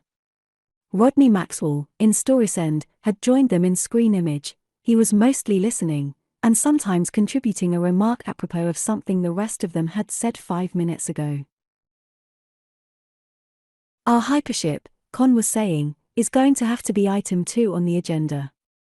The first thing we need is a ship for the Poictesme Coche run. By this time next year, we ought to have 1,000 to 1,500 people here at the least. We can't haul them all on that flying sardine can. We'll need supplies, too. What was left here won't last forever, Nichols added. And you're going to have to run this at a profit, Luther Chenwang, who had come along for first-hand experience and to help with administrative work, added. You have a big payroll to meet, and you'll have to keep the stockholders happy. People like Jethro Sasterman and some of these Storesend bankers aren't going to be satisfied with promises and long-term prospects, they'll want dividends. We'll have to get claims staked on something besides Port Carpenter, too. Those ships that are building at Storesend will be finished before long, Jerry Reevers said. If we don't get some more things claimed, the first thing you know, we'll own Port Carpenter and nothing else. Well, let's see what we can find in the way of a big airboat, or a small ship, Conn said. Jerry, you can pick a party for exploring. Just zigzag around the planet and transmit in locations and views of whatever you find, and we'll send it on to Storesend. And don't pick anybody for your exploring party that can't be spared from anything here, Jock Morn added. We don't want to have to chase you halfway around the world to bring back the only specialist in something yesterday at the latest. Are you going to come along, Conn? Reevers asked. Oh, Lord, no. I'm going to be doing 15 things at once here. All the computer work. Finding materials to make astrogational equipment and robopilots. Studying hyperspace theory. Fortunately, there was an excellent library here, and setting up classes, and teaching school. And keeping in touch with his father, on Poictesme. It was making him nervous not to know what sort of foolishness the older and wiser heads might be getting into. The next morning, they began organizing work gangs and setting up committees. 3 men, 2 girls, and about 20 robots got an open-pit iron mine started, as soon as the steel mill was ready, or started coming in. Anstors had a gang looking for something they could build a 350-foot interplanetary ship out of. Jock Morn and Mac Vibart were getting plans and specifications and making lists of needed materials. Conn gathered a dozen men and women and started classes in computer theory and practice. At the same time, he and Charlie Gatworth were teaching themselves and each other hyperspatial astrogation, which was the art of tossing a ship into some everythingless knotless outside normal spacetime, and then pulling her out again by her bootstraps at some other place in the normal continuum, light years away. Roughly, it compared to shooting hummingbirds on the wing, blindfolded, with a not particularly accurate pistol, from a mile-a-minute merry-go-round. That was something you could only do with a computer. A human, with a slide rule, a pencil and pad, could figure it out, of course, if he had 50-odd thousand years to do it. A good computer did it in 30 seconds. That was one difference between people and computers. The other difference was that the desirability of making a hyperspace jump would never occur to a computer, unless somebody pushed a button and typed in instructions. They found a 300-foot globular skeleton, probably the nucleus of a big hyperspace ship, and decided that was big enough for what they wanted. The entire colony got to work on it. Photo-printed plans and specifications poured out as Jock Morn and a couple of draftsmen got them up. Steel came out of the steel mill at one end while ore came in at the other. A swarm of big contragravity machines, some robotic and some human-operated, clustered around the skeletal hull like hornets building a nest. Tri-system and interstellar space lines was chartered. The lawyers reported having to overcome a little more resistance than usual from the government about that. And the bill to nationalize Merlin, which had died in committee, was resuscitated and was being debated hotly on the floor of Parliament. The administration was now supporting it. Are they completely crazy? Conn wanted to know when he heard about that. They passed that bill and nobody's going to look for Merlin if they know the government will snatch it as soon as they find it. That is precisely Jake Vickhoven's idea, his father replied. I told you he was afraid of Merlin. He's getting more afraid of it every day. He had reason to. There was a growing sentiment in favor of turning the entire government over to the computer as soon as it was found. To his horror, Conn heard himself named as chairman of a committee that should be set up to operate it. The moderates, who had merely wanted Merlin used in an advisory capacity, were dropping out. The agitation was coming from extremists who wanted Merlin to be the whole government, and now the extremists were developing an extreme wing of their own, who called themselves cybernarchists and started wearing colored shirt uniforms and greeting each other with an archaic stiff-arm salute, and the words, "Hail Merlin." And the followers of the gospel shouter on the west coast were now cropping up all over the mainland, and on the continent of Acre to the north, and another cult, non-religious, was convinced that Merlin was a living machine, with conscious intelligence of its own and awesome psi powers, a sort of supergolem, which, if found and awakened, would enslave the whole galaxy. Fortunately, these two hated each other as venomously as both did the cybernarchists, and spent most of their energies attacking each other's meetings. The news services were beginning to publish casualty lists, some heavy enough for outpost fighting between a couple of regular armies. One thing, it helped the employment situation. Everybody was hiring mercenaries. But what, Conn asked, are the sane people doing? You ought to know, his father told him. I suspect that you have all of them on Poictesme now. The sane people, if that was what they were being busy. They were putting a set of Abbott Lifton drive engines together, and Conn's computer class was estimating the mass of the finished ship and the amount of energy needed to overcome gravitation and give it constant acceleration from Poictesme to Poictesme. They were learning, by trial and error, largely error, how to build a set of pseudograv engines. And they were putting together 101 other things, all of which was good training for the time they'd be ready to start work on Vol.2. Jerry Reavers had found a contragravity craft which seemed to have been used by some top official for business and inspection trips, had gathered a crew of non-specialists who weren't urgently needed at Port Carpenter, and set out to circumnavigate the planet. It worked just the reverse of expectation. He found a big uranium mine, with an isotope separation plant and a battery of plutonium breeders. That meant that Mohammed Matsui and half a dozen other nuclear power people had to get into another boat and speed after him to see what he had really found. As soon as they landed, Reavers took off again to discover a copper mine and a complex of smelters and processing plants. That took a few more experts, or reasonable facsimiles, away from Port Carpenter. And then he found a whole city that manufactured nothing but computers and robo-controls and things like that. Conn loaded his whole computer theory class onto a freight scow and took them there. By the time he landed, his father was screening him from Storesend. When are you going to get the ship finished? He was asking. Kurt Fors is pestering the daylights out of me. He wants that equipment you promised him. We're working on it. What's happened? Has Carl Leibert had another revelation? I don't know about that. Kurt's sure Merlin is directly under Force command. And speaking about Leibert, Clem's RF's been after me about him. You know I've contracted for the full-time and exclusive services of this Barton Massara detective agency. Well, Clem wants me to put them to work investigating Leibert. Yes, I know, Leibert's a Terran Federation spy. Why do you need the full-time services of the biggest private detective agency on Poictesme? There have been some odd things happening. People have been trying to bribe and intimidate some of my office help. I have found microphones and screen pickups planted around. I caught one of our clerks trying to make copies of voice tapes. I think it's some of these other Merlin chasing companies, trying to find out how close we are to it. Clem's RF is recruiting more guards. But how soon are you going to get that ship built? We're working on it. That's all I know, now. He went back to work getting a classroom ready for his students.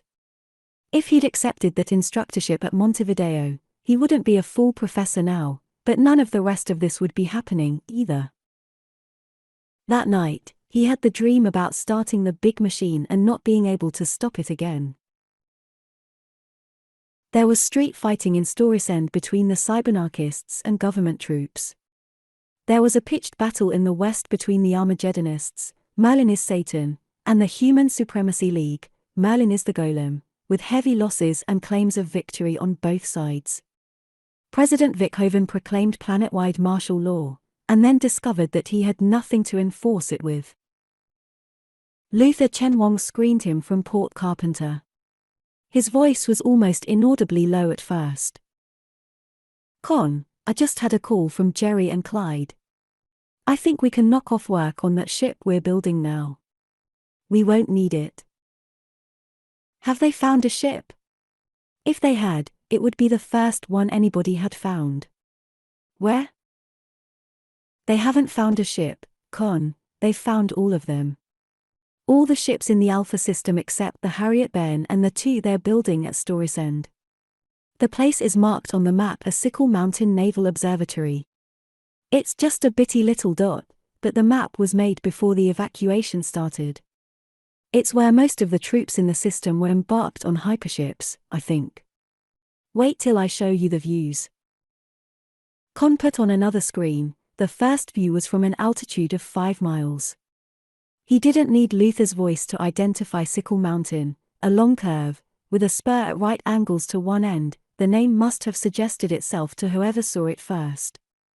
The observatory had been built where the handle of the sickle joined the blade. As the ship from which the view had been taken had approached, the details grew plainer. At the same time, it became evident that the plane inside the curve of the sickle was powdered with tiny sparkles, like tinsel dust on red-brown velvet. Great goo, are those all ships? That's right. Look at this one, now. The view changed.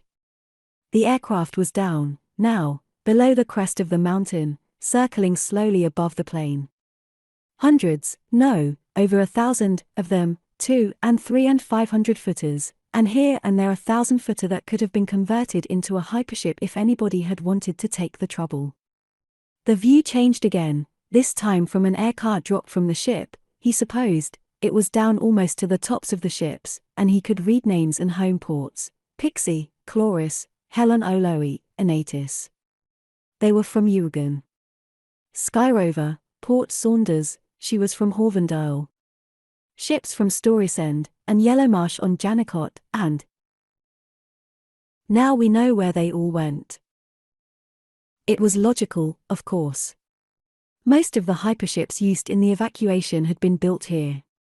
It had been less trouble to lead the troops and the civilian workers from Poictesme and the other planets onto small normal spaceships and bring them here than to take the big ships away on short interplanetary runs to the other planets. Have you screened my father yet? Yes. This is going to knock the bottom out of the companies that are building those ships at Storisend, I'm afraid. They're tough luck. It could be everybody's tough luck. Both those companies have been issuing stock, and there's been a lot of speculation in it. This market's so inflated now that a puncture at one place might blow the whole thing out. He knew that. He shrugged. Father will have to think of something. Tell him I'll screen him from Sickle Mountain. Then he went back to his classroom. All right, class dismissed, he said. You have 20 minutes to get your bags packed. We're going to work for real, now. Airboats and airships flocked to Sickle Mountain. Some of them hastened back to Port Carpenter for loads of food, for there was none in the storehouses at the embarkation camp. They inspected ship after ship, and chose 2 300-footers. They sent airships and freight scows to the dozen-odd cities and industrial centers that had been already explored, to gather cargo, as far as possible the items in shortest supply on Poictesme. Don't worry about a market smash, his father told him. We have that taken care of. Trisystem Investments has just bought up a lot of stock in both of those companies, and we've set up agreements with them informally. Of course, we'll have to get them voted on by our own companies to sell them ships from Poictesme. In return, the company that's building the ship out of 4 air freighters will go to Janicot, and the company that's building a ship out of the old Lightsenring building will go to Yugen, and they'll both stay off Poictesme. Sturber, Flynn and Chenwang will probably be defending antitrust suits till the end of time. The planetary government has stopped liking us, you know. Then we'll have to get one that will like us. There'll be an election about this time next year, won't there? His father nodded. To use one of your expressions, we're working on it. How soon can you get your ships in? Well, be loaded and ready to lift off in a week. Another week for the trip.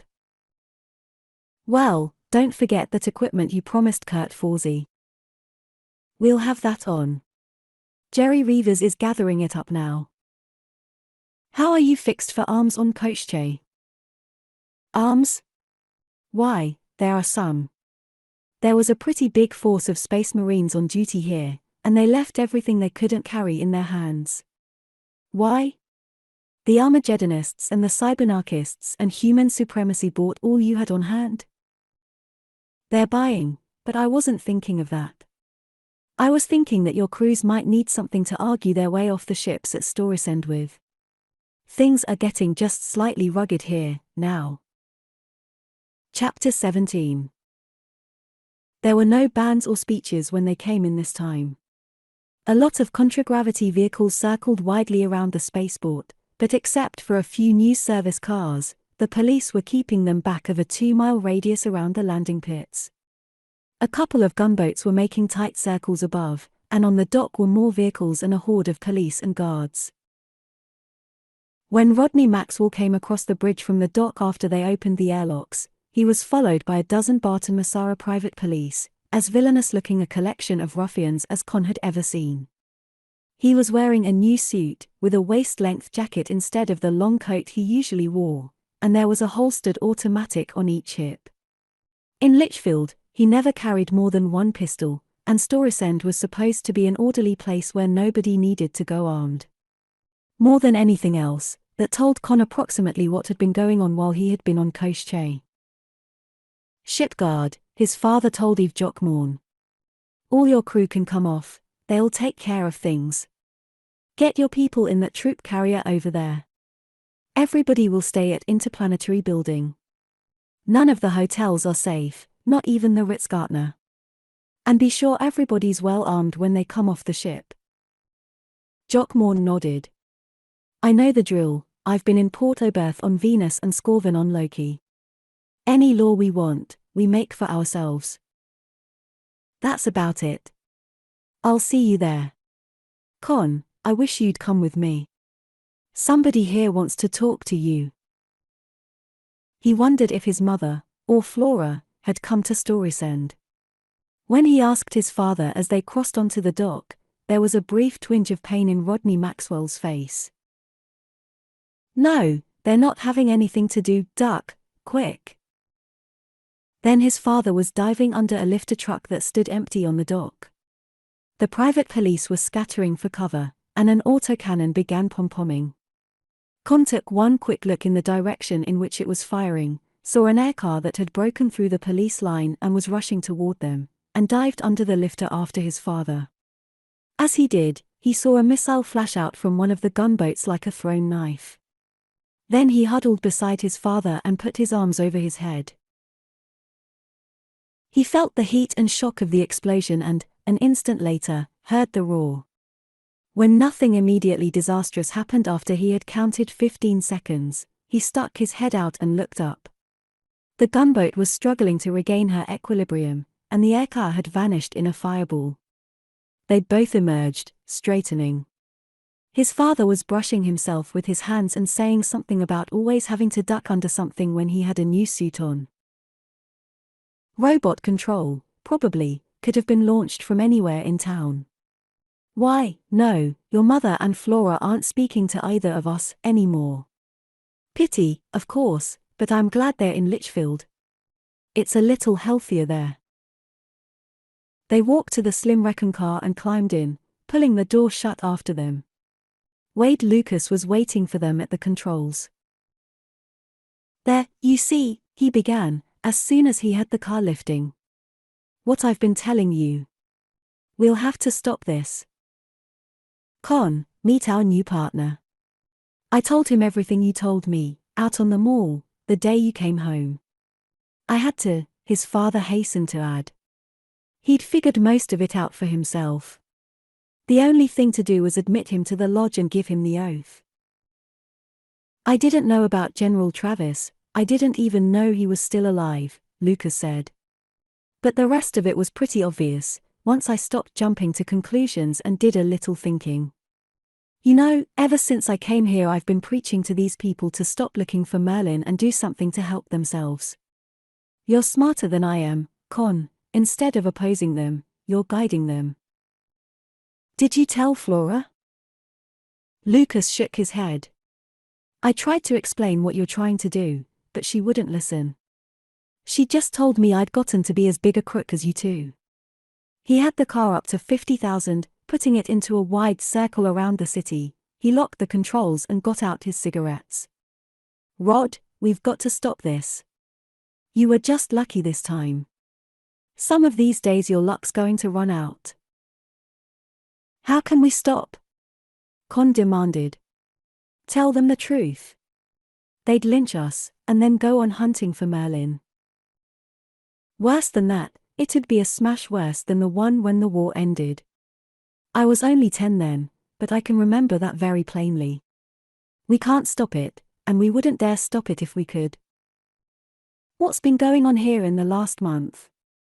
Conn asked. I've been too busy to keep in touch. I know there's been rioting, and these crackpot sects, but I think this is personal to us. There have been some ugly things happening. There were 4 attempts to burglarize our offices. I told you about some of the other stuff, the microphones we found, and so on. The worst thing was Lucy Nosero, my secretary. She just vanished, a couple of weeks ago. 3 days later, the police found her wandering in a park, a complete imbecile. Somebody who either didn't know how to use one or didn't care what happened had used a mind probe on her. It's 20 to 1 she'll never recover. It's this Storysend financial crowd, Wade Lucas said. They had things all their own way till Alpha Interplanetary was organized. Now they're getting shoved into the background, and they don't like it. They're making more money than they ever did, and they just love it, Conn Maxwell said. I'd think it was either Jake Vickhoven or Sam Murchison. Murchison! Lucas hooted. Why, he's nobody. Federation Minister General, all the authority of the Terran Federation, and nothing to enforce it with. He doesn't have a position, here, he has a disease. Sleeping sickness. He certainly doesn't believe there is a Merlin, does he? Conn asked. I don't know what he believes, but he's getting to be Clem Zaref's opposite number. He thinks this whole thing's a plot against the Federation. It's a good thing Clem didn't get around to repainting his combat vehicles black and green, the way he did the Home Guard stuff at Litchfield. I'd be more likely to think it was Vickhoven. Could be. Or it could be the Armageddonists, or human supremacy. I am ashamed to say that this Heil Merlin cybernarchist gang are friendly to us. Or it could be some of the banking crowd, or some of these rival space companies. Barton Massara is trying to find out. Well, we have some of Wade's pet suspects at Interplanetary Building now. There's been a meeting going for the last week to partition the Alpha Gartner system. The Interplanetary Building had been a medium-class residence hotel at the time of the war. Junior staff officers and civilian technicians and their families had lived there.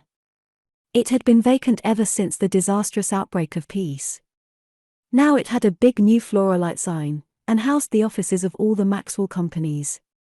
There was a truculent display of anti-vehicle weapons on the top landing stage, and more Barton Massara private police. They looked even more villainous than the ones at the spaceport.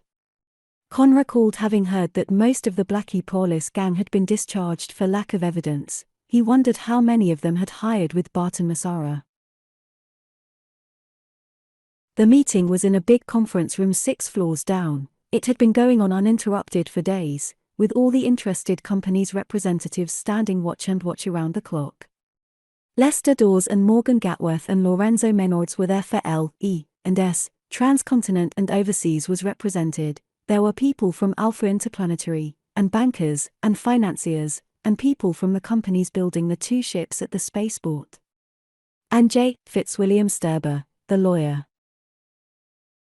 And reporters, phoning stories in and getting audiovisual interviews of anybody who would hold still long enough. They converged in a rush as Conn and his father and Lucas came in.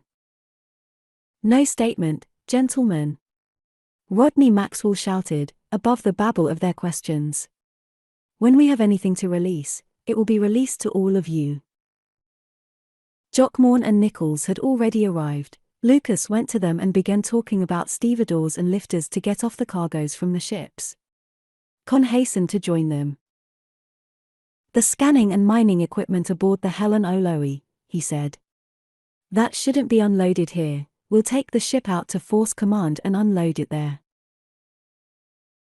Out of the corner of his eye, he saw a lurking reporter snatch the handphone off his radio and begin talking. It would be stated authoritatively that Merlin was at Force Command and would be uncovered as soon as special equipment from Poictesme arrived. Everybody at the long table was shouting at everybody else. The Jurgen and Janicot companies wanted to buy ships from Poictesme Exploitation and Development. The Alpha Interplanetary director, who was also a vice president of Transcontinent and Overseas, opposed that. Another director of AI, who was also board chairman of Poictesme Exploitation and Development, wanted to sell ships to anybody who had the price. The Transcontinent and Overseas man was calling him a traitor to the company, and one of the stockbrokers, who was also a vice president of Trisystem Investments and a director of Trisystem and Interstellar Space Lines, was wanting to know which company.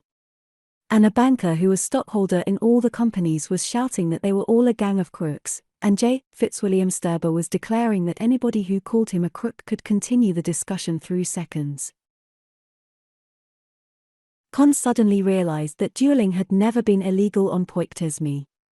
He wondered how many duels this meeting was going to hatch. The next afternoon the Helen Oloe was unloaded, all but the mining equipment. Conn and Eve Jockmorn and Charlie Gatworth and a few others took her out to Force Command. They were met by Clem Zareff's armed airboats 250 miles from the Mesa, and they found the place in more of a state of siege than when the Badlands had been full of outlaws. A lot of heavy armament seemed to have been moved in from Barathrum Spaceport, and Zareff had more men and firepower than he had ever commanded during the System States War. If Minister General Murchison was convinced that the Merlin excitement was a cover for some seditious plot against the Federation, this ought to give him food for thought. There was still work, mostly boring lateral shafts for echo shots, going on at the Butte, under the relay station. That was Leigh Burt, who was still insisting that that was where Merlin was buried. There was also some work on top of the Mesa, by those who were convinced that that was where Merlin was to be found. Kurt Forsey was taking the lead in that. Franz Veltrin and Dolph Kelton sided with Leigh Burt, and Forsey's office clique had split into 2 factions. Judge Ledoux was maintaining strict impartiality, as befitted his judicial position. "Why hasn't your father gotten those detectives of his to work on this fake preacher?" Zareff wanted to know, when he and Tom Brangwyn were able to talk to Conn alone. "Well, they've been busy," Conn said. "Trying to keep him alive, for one thing. You heard about the robobomb somebody launched at us the day we brought the ships in, didn't you?" "Yes, and we heard about the Nosero girl, too," Brangwyn said.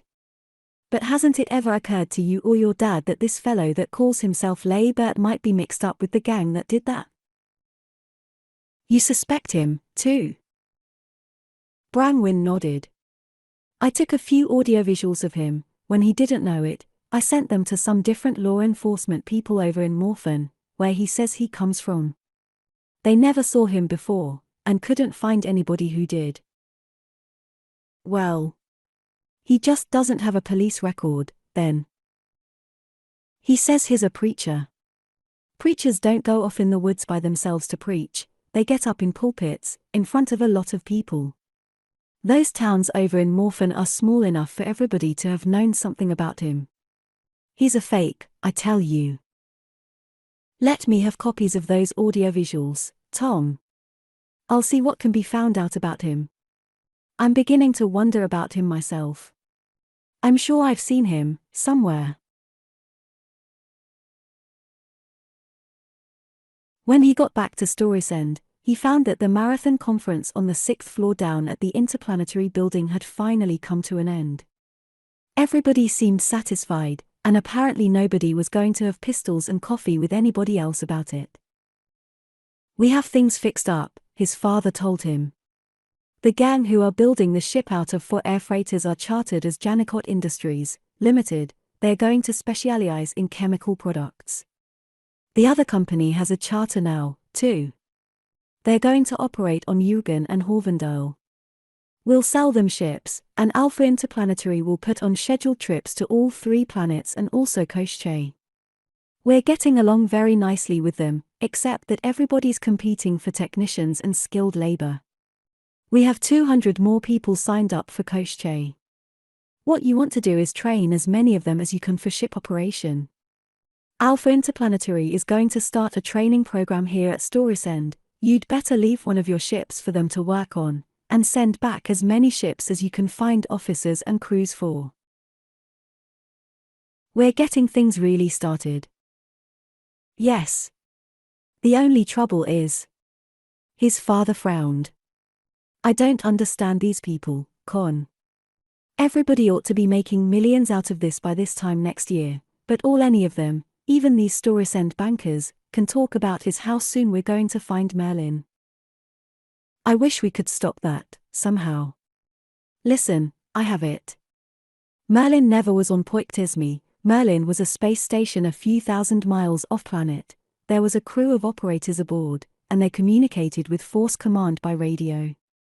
When the war ended, they took it outside the system and shot off a planet buster inside her. No more Merlin. How would that be? His father shook his head. Wouldn't do. If anybody believed it, which I doubt, they'd just quit.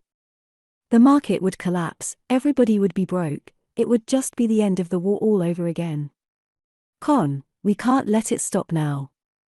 We're going too fast to stop. If we tried it, we'd smash up and break our necks. Chapter 18. Jerry Reavers, Mac Vibart and Luther Chenwong had been keeping things running on Poictesme.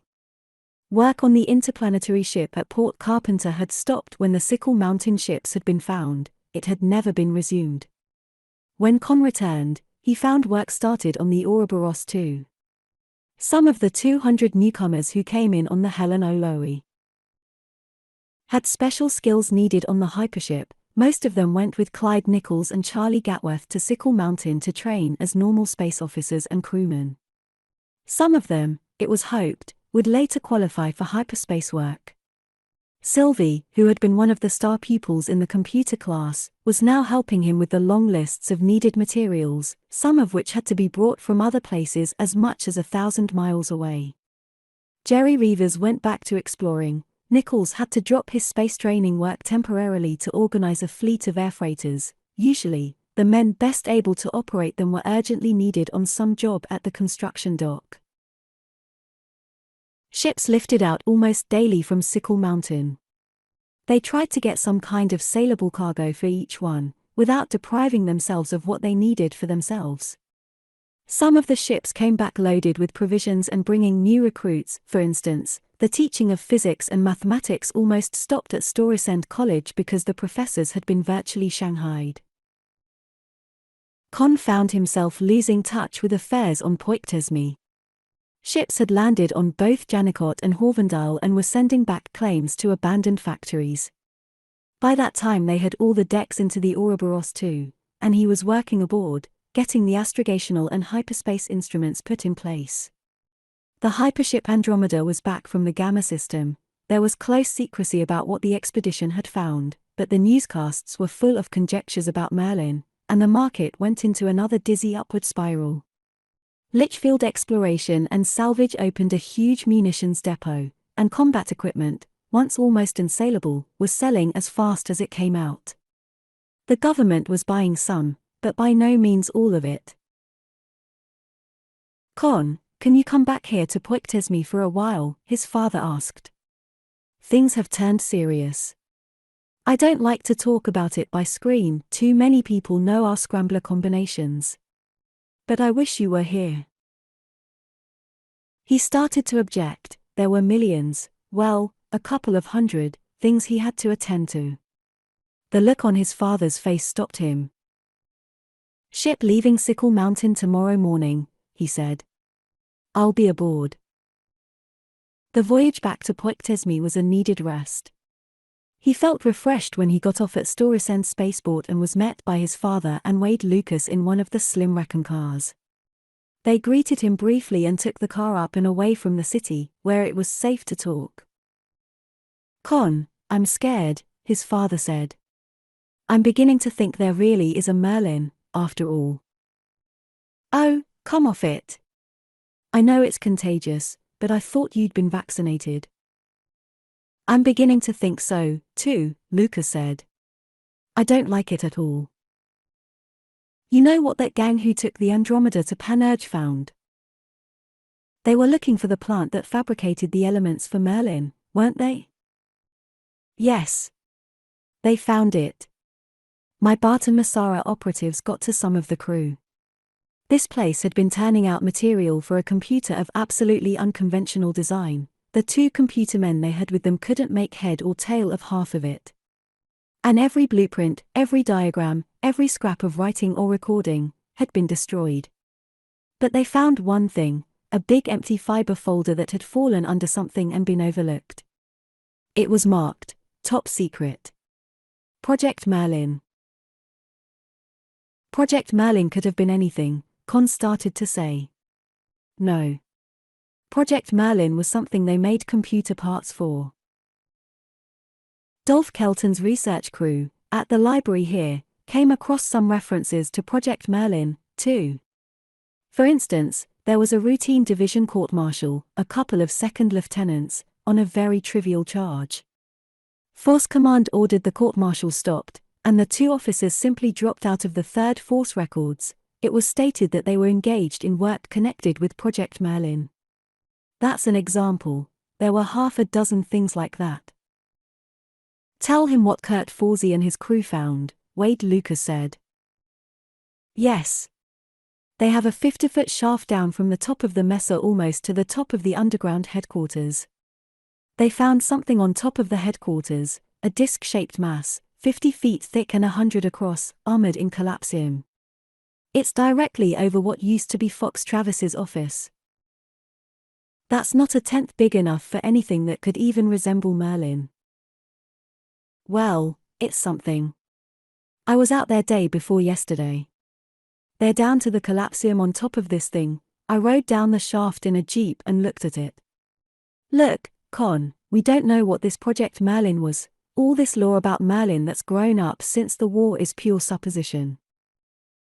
But Fox Travis told me, categorically, that there was no Merlin project," Conn said. "The war's been over 40 years, it's not a military secret any longer. Why would he lie to me? Why did you lie to Kurt Forsey and the others and tell them there was a Merlin? You lied because telling the truth would hurt them. Maybe Travis had the same reason for lying to you. Maybe Merlin's too dangerous for anybody to be allowed to find.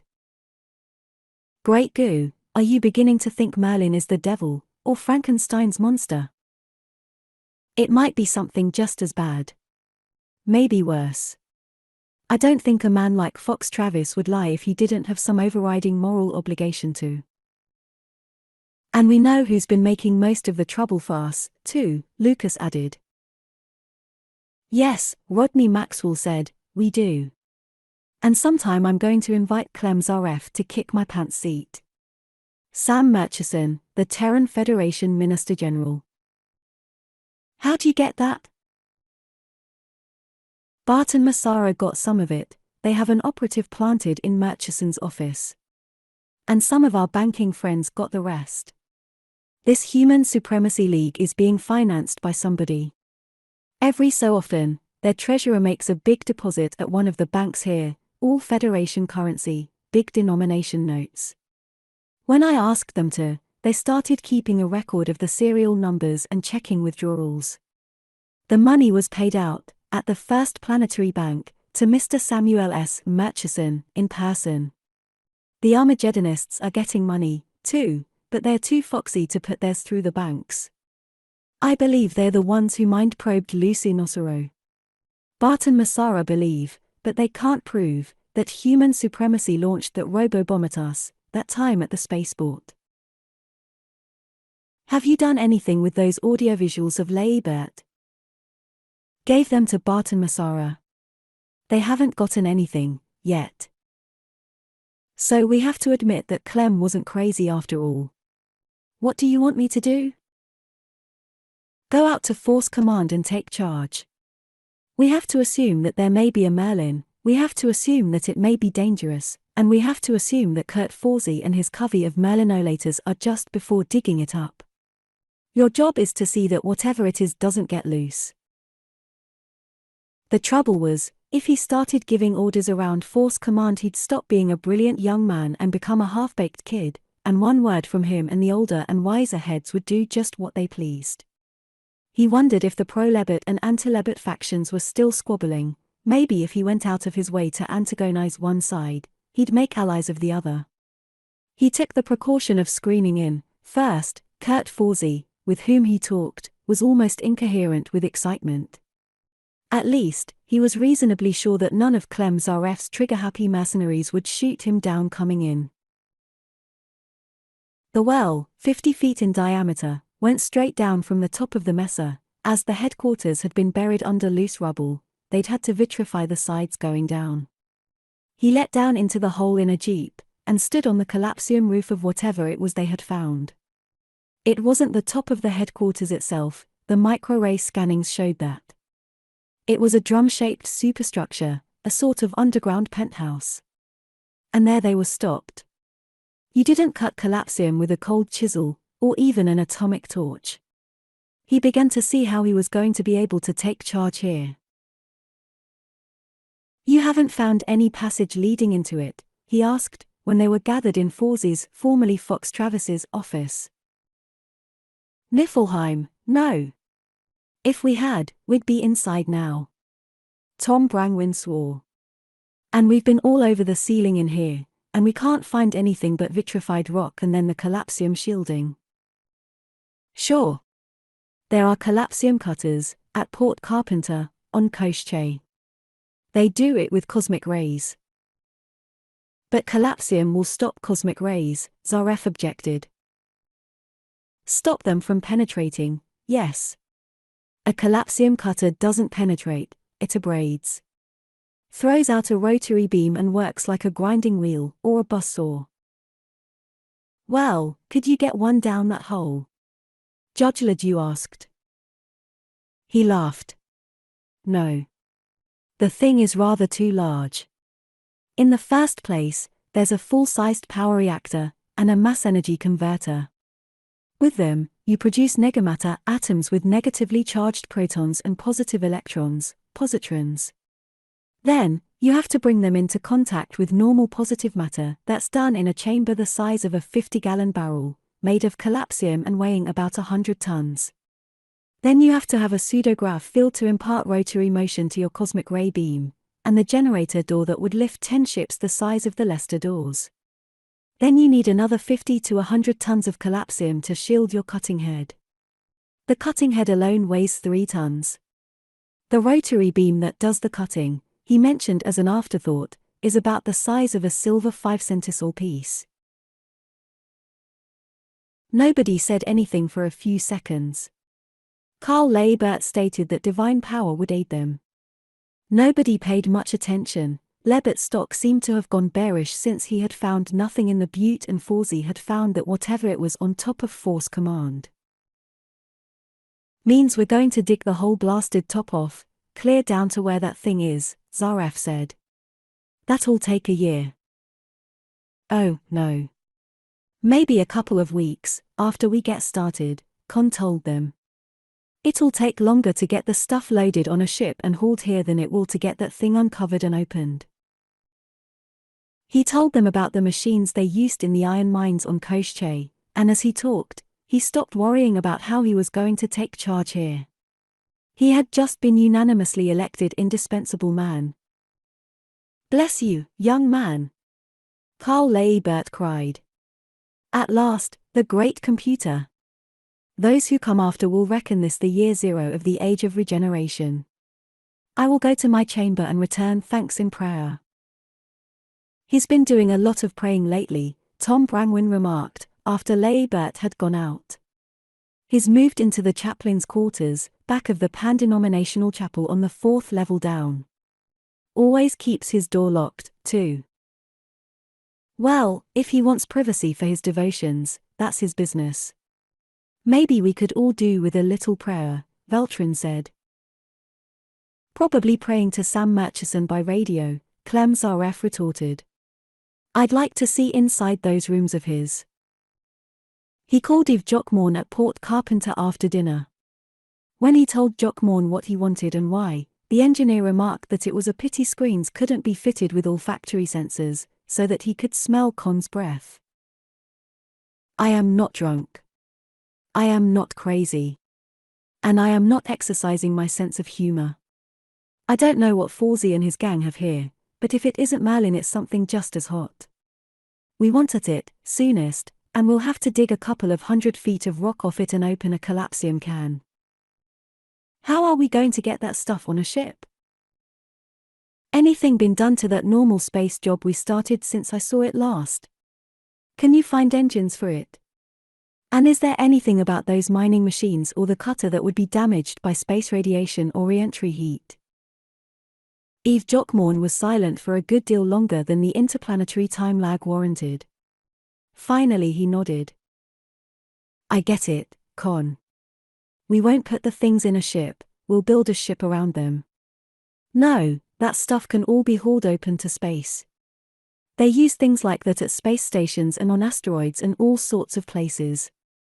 We'll have to stop work on Ouroboros, though.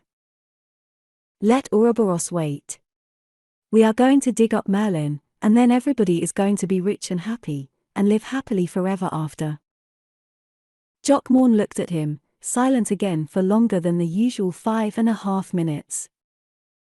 You almost said that with a straight face. After all, Jockmorn hadn't been cleared yet for the awful truth about Merlin, but, like his daughter, he'd been doing some guessing. I wish I knew how much of this Merlin stuff you believe. So do I, Eve. Maybe after we get this thing open, I'll know. To give himself a margin of safety, Jockmorn had estimated the arrival of the equipment at 3 weeks. A week later, he was on screen to report that the skeleton ship, they had christened her the Thing, and when Conn saw screen views of her he understood why, was finished and the collapsium cutter and 2 big mining machines were aboard. Evidently nobody on Poictesme had done a stroke of work on anything else. Sylvie's coming along with her, so are Jerry Reavers and Ants Dawes and Hamatsui and Gomez and Karanja and 4 or 5 others. They'll be ready to go to work as soon as she lands and unloads, Jockmorn added. That was good, they were all his own people, unconnected with any of the Merlin hunting factions at Force Command. In case trouble started, he could rely on them. Well, dig out some shooting irons for them, he advised. They may need them here. Depending, of course, on what they found when they opened that collapsium can on top of Force Command, and how the people there reacted to it. The thing took 170 hours to make the trip. Conditions in the small shielded living quarters and control cabin were apparently worse than on the Harriet Benn on her second trip to Poictesme. Everybody at Force Command was anxious and excited. Carl Leibert kept to his quarters most of the time, as though he had to pray the ship across space. At the same time, reports of the near completion of Vol.2 were monopolizing the newscasts, to distract public attention from what was happening at Force Command. Cargo was being collected for her. Instead of washing their feet in brandy, next year people would be drinking water. Lorenzo Menards had emptied his warehouses of everything over a year old, so had most of the other distillers up and down the Gordon Valley. Melon and tobacco planters were talking about breaking new ground and increasing their cultivated acreage for the next year. Agricultural machinery was in demand and bringing high prices. So were stills and tobacco factory machinery. It began to look as though the Maxwell plan was really getting started. It was decided to send the hypership to Balder on her first voyage. That was Wade Lucas's suggestion. He was going with her himself, to recruit scientific and technical graduates from his alma mater, the University of Paris on Balder, and from the other schools there. Conn was enthusiastic about that, remembering the so-called engineers on Poictesme, running around with a monkey wrench in one hand and a textbook in the other, trying to find out what they were supposed to do while they were doing it. Poictesme had been living for too long on the leavings of wartime production. Too few people had bothered learning how to produce anything. The thing finally settled onto the mesotop. It looked like something from an old picture of the construction work on one of the Terran space stations in the 1st century. Immediately, every piece of contragravity equipment in the place converged on her. Men dangled on safety lines hundreds of feet above the ground, cutting away beams and braces with torches. The two giant mining machines, one after the other, floated free on their own contragravity and settled into place. The thing lifted, still carrying the collapsium cutting equipment, and came to rest on the brush-grown flat beyond, out of the way. If Yves Jockmorn had overestimated the time required to get the equipment loaded and lifted off from Poictesme, Conn had been over-optimistic about the speed with which the top of the mesa could be stripped off. Digging away the rubble with which the pit had been filled, and even the solid rock around it, was easier than getting the stuff out of the way. Farm scows came in from all over, as fast as they and pilots for them could be found. The rush to get brandy and tobacco to Storesend had caused an acute shortage of vehicles. One by one, the members of the Old Forces office gang came drifting in: Lorenzo Menards, Morgan Gatworth, Lester Dawes. None of them had any skills to contribute, but they brought plenty of enthusiasm. Rodney Maxwell came whizzing out from Storesend now and then to watch the progress of the work. Of all the crowd, he and Conn watched the two steel giants strip away the tableland with apprehension instead of hope. No, there was a third. Carl Leibert had stopped secluding himself in his quarters. He still talked rapturously about the miracles Merlin would work, but now and then Conn saw him when he thought he was unobserved. His face was the face of a condemned man. The Ouroboros-2 was finished. The whole planet saw, by screen, the ship lift out, watched from the ship the dwindling away of Poictesme and saw Poictesme grow ahead of her. 12 hours before she landed, work at Force Command stopped.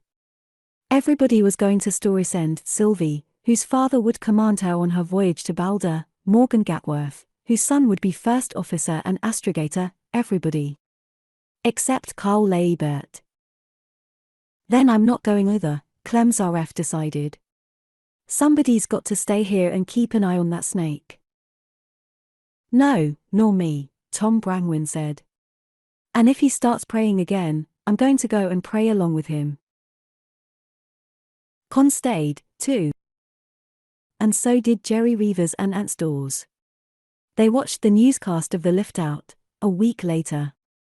It was peaceful and harmonious. Everybody, regardless of their attitudes on Merlin, seemed agreed that this was the beginning of a new prosperity for the planet. There were speeches. The bands played Genji Gartner's Body, and the Spaceman's Hymn. And, at the last, when the officers and crew were going aboard, Conn saw his sister Flora clinging to Wade Lucas's arm. She was one of the small party who went aboard for a final farewell. When she came off, along with Sylvie, she was wiping her eyes, and Sylvie was comforting her. Seeing that made Conn feel better even than watching the ship itself lift away from Storesend. Chapter 19. When Sylvie returned from Storesend, she had Flora with her. Conn's sister greeted him embarrassedly. Sylvie led both of them out of the crowd and over to the edge of the excavation. "Go ahead, Flora," she urged. "Make up with Conn. It won't be any harder than making up with Wade was." "How did that happen, by the way?"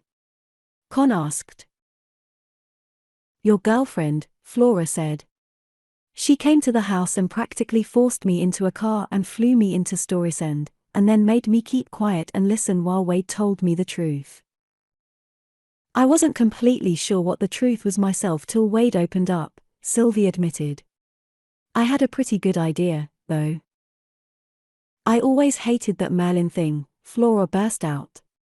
"All those old men in Forz's office, dreaming about the wonderful things Merlin was going to do, with everything crumbling around them and everybody getting poorer every year, and doing nothing.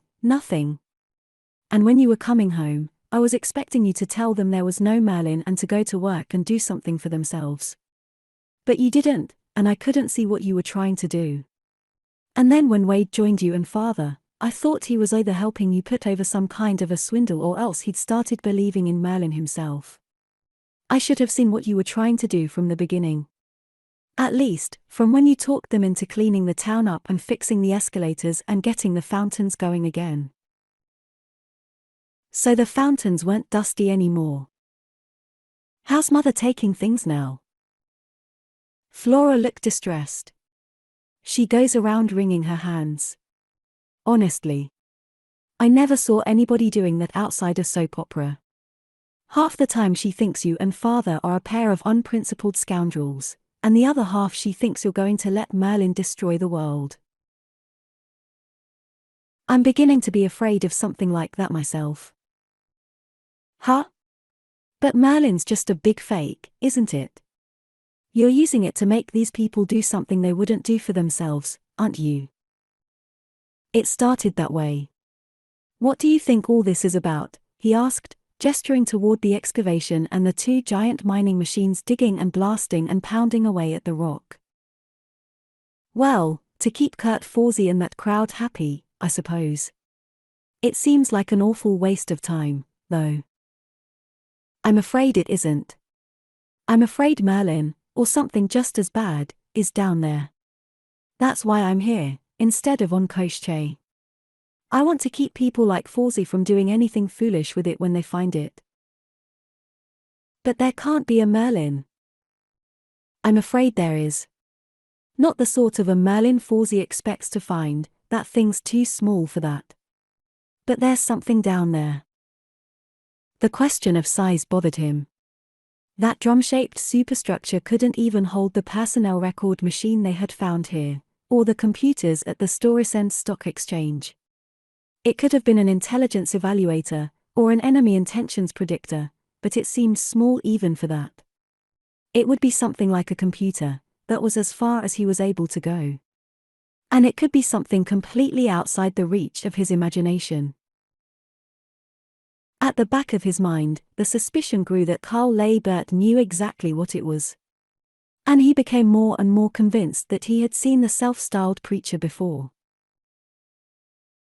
Finally, the whole top of the 100-foot collapsium-covered structure was uncovered, and the excavation had been leveled out wide enough to accommodate all the massive paraphernalia of the collapsium cutter.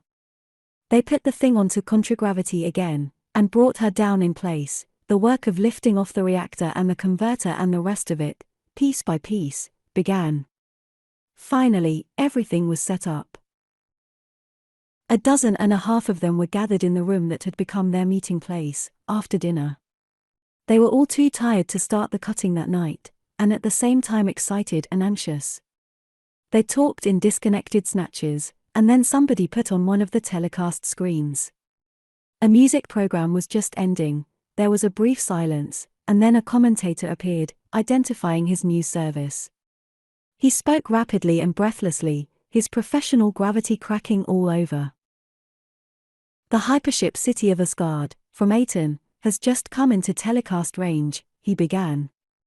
We have received an exclusive interworld news service story, recently brought to Aten on the Pan-Federation Spaceline's ship Magellanic, from Terra.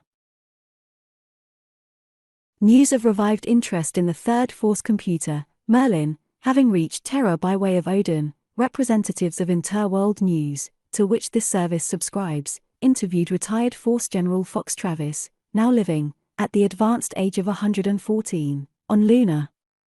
General Travis, who commanded the 3rd Fleet Army Force here during the war, categorically denied that there had ever existed any supercomputer of the sort. We bring you, now, a recorded interview with General Travis, made on Luna. For an instant, Conn felt the room around him whirling dizzily, and then he caught hold of himself. Everybody else was shouting in sudden consternation, and then everybody was hushing everybody else and making twice as much noise. The screen flickered, the commentator vanished, and instead, seated in the deep cushioned chair, was the thin and frail old man with whom Conn had talked 2 years before, and through an open segment of the dome roof behind him the full earth shone, the continents of the Western Hemisphere plainly distinguishable. A young woman in starchy nurse's white bent forward solicitously from beside the chair, handing him a small beaker from which he sipped some stimulant. He looked much as he had when Conn had talked to him. But there was something missing. Oh, yes. The comparative youngster of 70-some, Mike Shanley, my aide-de-camp on Poictesme, now he thinks he's my keeper. He wasn't in evidence, and he should be. Then Conn knew where and when he had seen the man who claimed to be a preacher named Carl Leibert. There is absolutely no truth in it, gentlemen, Travis was saying. There never was any such computer. I only wish there had been, it would have shortened the war by years. We did, of course, use computers of all sorts, but they were all the conventional types used by business organizations. The rest was lost in a new outburst of shouting. General Travis, in the screen, continued in dumb show. The only thing Conn could distinguish was Leibert's, Shanley's voice, screaming, "Can it be a lie? Is there no great computer?" Then Kurt Forsey was pounding on the top of the desk and bellowing, "Shut up! Listen!" "Frankly, I'm surprised," Travis was continuing. "Young Maxwell talked to me, here in this room, a couple of years ago. I told him then that nothing of the sort existed. If he's back on Poictesme telling people there is, he's lying to them and taking advantage of their credulity. There never was anything called Project Merlin." "Ha, who's a liar now?" Clem Zaref shouted. "Dolph, what did your people find in the library?" "Why, that's right," Professor Kelton exclaimed. "My students did find a dozen references to Project Merlin. He couldn't be ignorant of anything like that. This youth has been lying to us all along," the old man with the beard cried, pointing an accusing finger at Conn. "He has created false hopes. He has given us faith in a delusion. Why, he is the wickedest monster in human history." "Well, thank you, General Travis," another voice, from the screen speaker, was saying. The only calm voice in the room. "That was a most excellent statement, sir. It should." "Conn, you didn't tell us you talked to General Travis," Morgan Gatworth was saying. "Why didn't you?" "Because I never believed anything he told me. You were in Kurt Forsey's office the day I came home. You know how shocked everybody was when I told you I hadn't been able to learn anything positive. Why should I repeat his lies and discourage everybody that much more? Why, he'd deny there was a Merlin if he was sitting on top of it," Conn declared. "He wants the credit for winning the war, not for letting Merlin win it for him." "I don't blame Conn," Clem Zaref said. "If he'd told us that then, some of us might have believed it." "And look what we found," Kurt Forsey added, pointing at the ceiling. "Is that Merlin up there, or isn't it?" "That little thing?" Shanley cried scornfully. "How could that be Merlin? I am going to my chamber, to pray for forgiveness for this wretch." He turned and started for the door. "Stop him, Tom," Conn said, and Tom Brangwyn put himself in front of the older man, gripping his right arm. Shanley tried, briefly, to resist.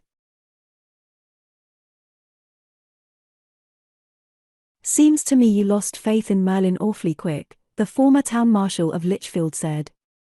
"You knew there was a Merlin all along, and you never wanted us to find it." Franz Veltrin, who had been Lebert's most enthusiastic adherent, had also lost faith suddenly. He was shouting vituperation at the prophet of Merlin. "Knock it off, Franz, he was only doing his duty," Conn said. "Weren't you, General Shanley?" It took almost a minute before they stopped yelling for an explanation and allowed him to make one. He caught Clem's RF's comment, "Must be pretty hot, if they have to send a general to handle it." "I talked to Travis, yes. He gave me the same story he just repeated on that interview," Conn said, picking his way carefully between fact and fiction. "After I went back to Montevideo, he and this aide of his must have been afraid I didn't believe it, which I didn't. When I was ready to graduate, I got this offer of an instructorship that was a bribe to keep me on Terra and off Poictesme. When I turned it down and took the Missa home, Travis sent Shanley after me. He must have grown that beard and that pageboy Bob on the way out. I suppose he contacted Murchison as soon as he landed. Wait a minute." He went to the communications screen and punched out a combination. Adele appeared and sing-songed, "Barton Massara, investigation and protection. Conn Maxwell here. We gave you some audiovisuals of a man with a white beard, alias Carl Leibert," he began. "Just a sec, Mr. Maxwell." She spoke quickly into a handphone. The screen flickered, and she was replaced by a hard-faced young man in dark clothes. "Hello, Mr. Maxwell, Joe Massara. We haven't anything on Leibert yet. Are any of the officers of the Andromeda where you can contact them? Let them see those audiovisual. I'll bet that beard was grown aboard ship coming out from Terra." Bedlam broke out suddenly. Shanley, who had been standing passively, his right arm loosely grasped by Tom Brangwyn, came down on Brangwyn's instep with the heel of his left foot and hit Brangwyn under the chin with the heel of his left palm.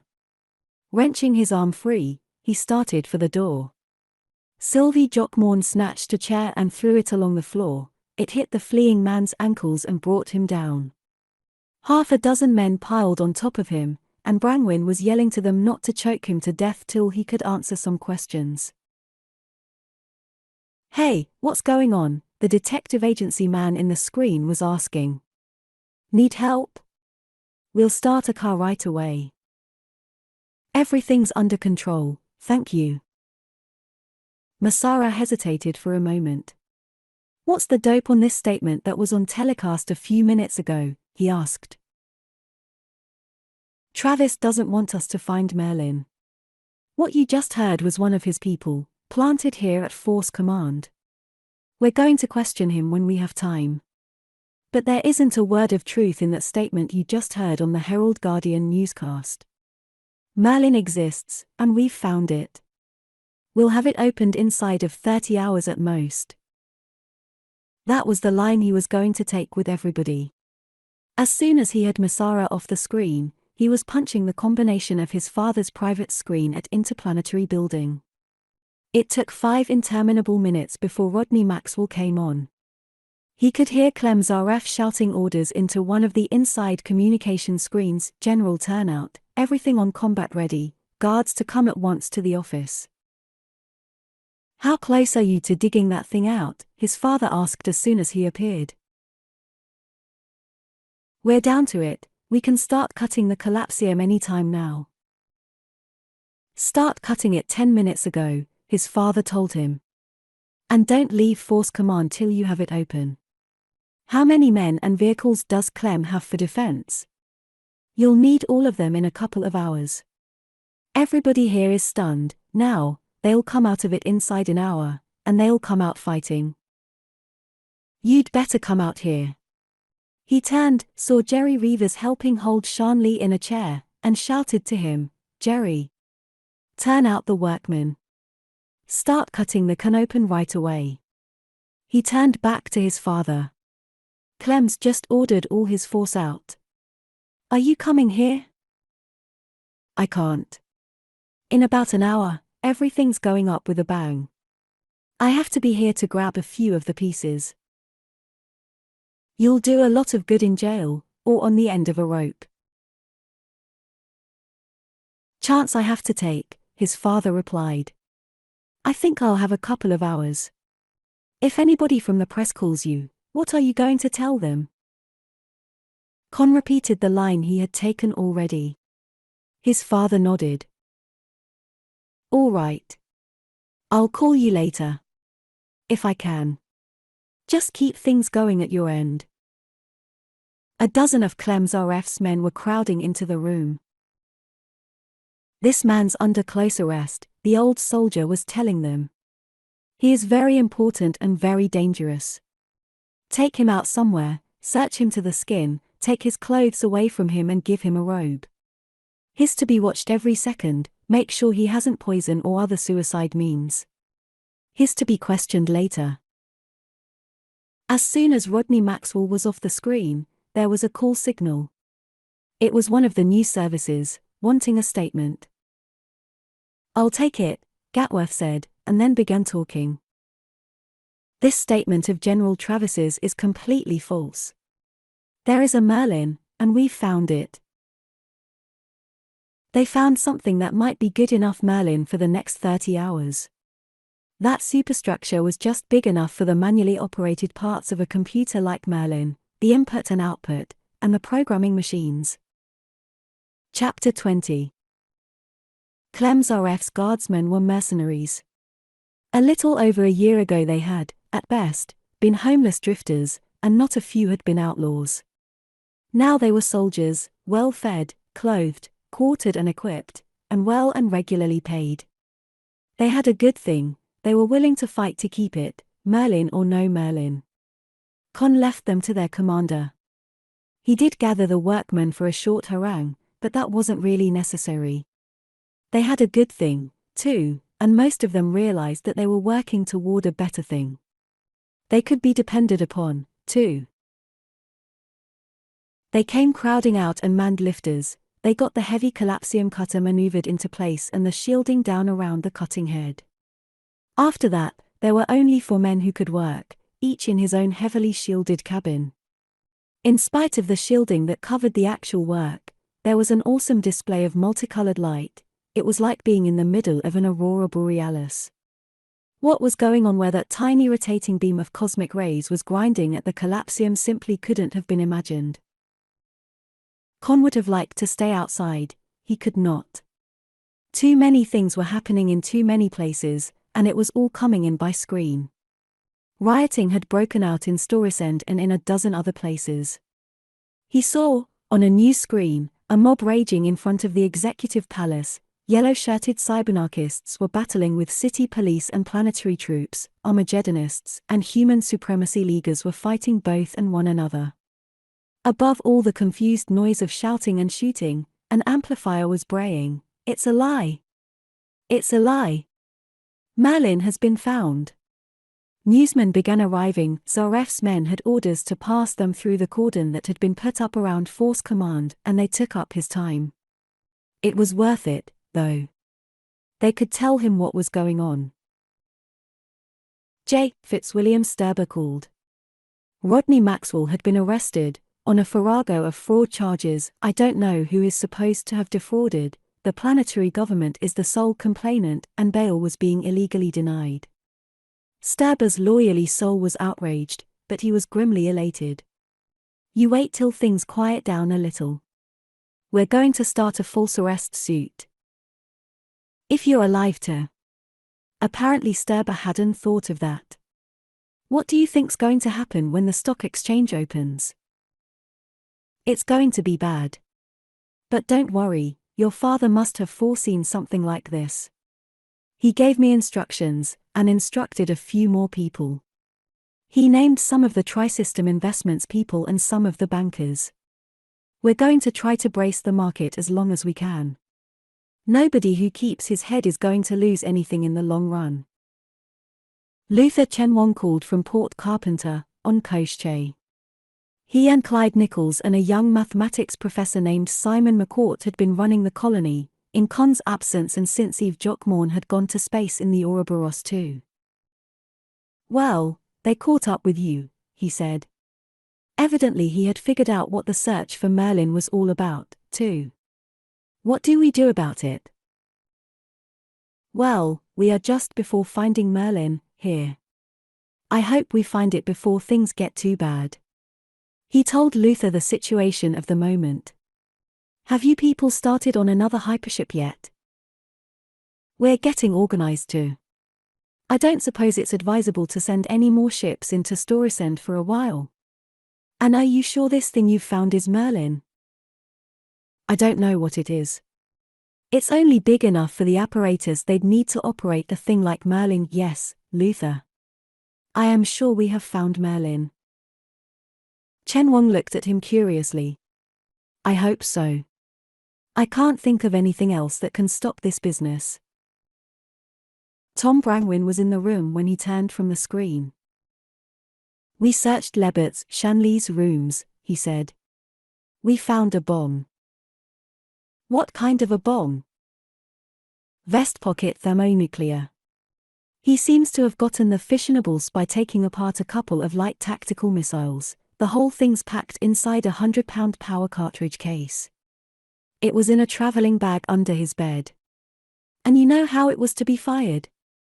With a regular 40mm flare pistol, welded into the end of the bomb. The flare powder had been taken out of the cartridge, and it had been reloaded with a big charge of rifle powder. I suppose it would blow one subcritical mass into another. But the only way he could have fired the bomb would have been by pulling the trigger. And blowing himself up along with it. He must have wanted Merlin destroyed pretty badly. Have you questioned him yet? Not yet. I wanted to tell you about it first. He looked at his watch. Only 4 hours had passed since the newscast. Why, that seemed like months ago, now. All right, Tom, we'll go talk to him. Where's the colonel? Zaref was surrounded by a dozen screens, keeping in touch with the Leicester doors and the gunboats and combat cars, and the gun positions with which he had ringed Force Command. It was only a little army, maybe, but he was a busy commander-in-chief. You take care of it. Tell me what you get from him. I can't leave now. There's a report of a number of aircraft approaching from the west now. They found Judge Ledoux, and Kurt Forsey and Dolph Kelton, who were just sitting around wishing there was something to do to help. They gave Franz Veltrin and Sylvie Jockmorn the job of keeping the representatives of the press amused. Then they went down to the room in which General Mike Shanley was held under guard. Shanley, wearing a bathrobe and nothing else, was lying on a cot, sleeping peacefully. 3 of Zaref's men were sitting on chairs, watching him narrowly. All right, you can go, Conn told them. We'll take care of him. Shanley woke instantly. He sat up and swung his legs over the edge of the cot. You have my name and rank, he said, and his voice no longer quavered. My serial number is, he recited a string of figures. And that's all you're getting out of me. We'll get anything we want out of you, Conn told him. You know what a mind probe is? You should. Your accomplices used one on my father's secretary. She's a hopeless imbecile now. You'll be, too, when we're through with you. But before then, you'll have given us everything you know. Kelton began to protest. Conn, you can't do a thing like that. A mind probe is utterly illegal. Why, it's a capital offense. Ledoux exclaimed. Conn, I forbid you. Judge, don't make me call those guards and have you removed, Conn said. You can stop bluffing, Shanley told him. Where would you get a mind probe? Out of the Chief of Intelligence's office, here in his headquarters. I should imagine it was to be used in interrogating Alliance prisoners, during the war. I think Colonel Zaref would enjoy helping to use it on you. He used to be an alliance officer. Shanli was silent. Conn sat down in one of the chairs, at the small table. General Shanli, would you describe General Fox Travis as a man of honor and integrity? And would you so describe yourself? Shanli said nothing. Yet both of you have lied, deliberately and repeatedly, to conceal the existence of Merlin. And we found that bomb in your room. You were willing to blow up this headquarters and everybody, yourself included, in it, to keep us from getting at Merlin. Well, you know that we can make you tell us the truth, maybe when it's too late, and you know that we are going to get Merlin. We're cutting the collapsium off that thing above now. Shanli laughed. You're supposed to be a computer man. You think that little thing could be Merlin? The controls and programming machine for Merlin. He turned to Kurt Forsey. You always claimed that Merlin was here in Force Command. You had it backward. Force Command is inside Merlin. What do you mean, Conn? The walls, the 50-foot walls, shielded inside and out. Merlin, the circuitry, the memory bank, the relays, everything was installed inside them. What's up above is only what was needed to operate the computer. Isn't that true, General? Shanli had stopped his derisive laughter. He sat on the edge of the cot, tensing as though for a leap at Conn's throat. That won't help, either. If you try it, we won't shoot you. We'll just overpower you and start mind-probing right away. Now, you feel that suppressing Merlin was worth any sacrifice. We're not unreasonable. If you can convince us that Merlin ought not to be brought to light, well, you can't do any harm by talking, and you may do some good. You may even accomplish your mission. He can't talk us out of it. Kurt Forsey seemed determined to spoil things by saying, Conn, I'm coming around to Clem's way of thinking. They just don't want anybody else to have it. No, we don't, Shanli said. We don't want the whole Federation breaking up into bloody anarchy, and that's what'll happen if you dig that thing up and put it into operation. Nobody said anything except Forsey, who began an indignant contradiction and then subsided. Tom Brangwyn lit a cigarette. Would you mind letting me have one of those? Shanli said. I haven't had a smoke since I came here. It wouldn't have been in character. Brangwyn took one out of the pack, lit it at the tip of his own, and gave it to Shanli with his left hand, his right ready to strike. Shanli laughed in real amusement. Oh, brother, he reproved, in his former pious tones. You distrust your fellow man, that is a sin. He rose slowly, the bathrobe flapping at his bare shins, and sat down across the table from Conn. All right, he said. I'll tell you about it. I'll tell you the truth, which will be something of a novelty all around. Shanli puffed for a moment at the cigarette. It must really have tasted good after his long abstinence. You know, we were really caught off balance when the war ended.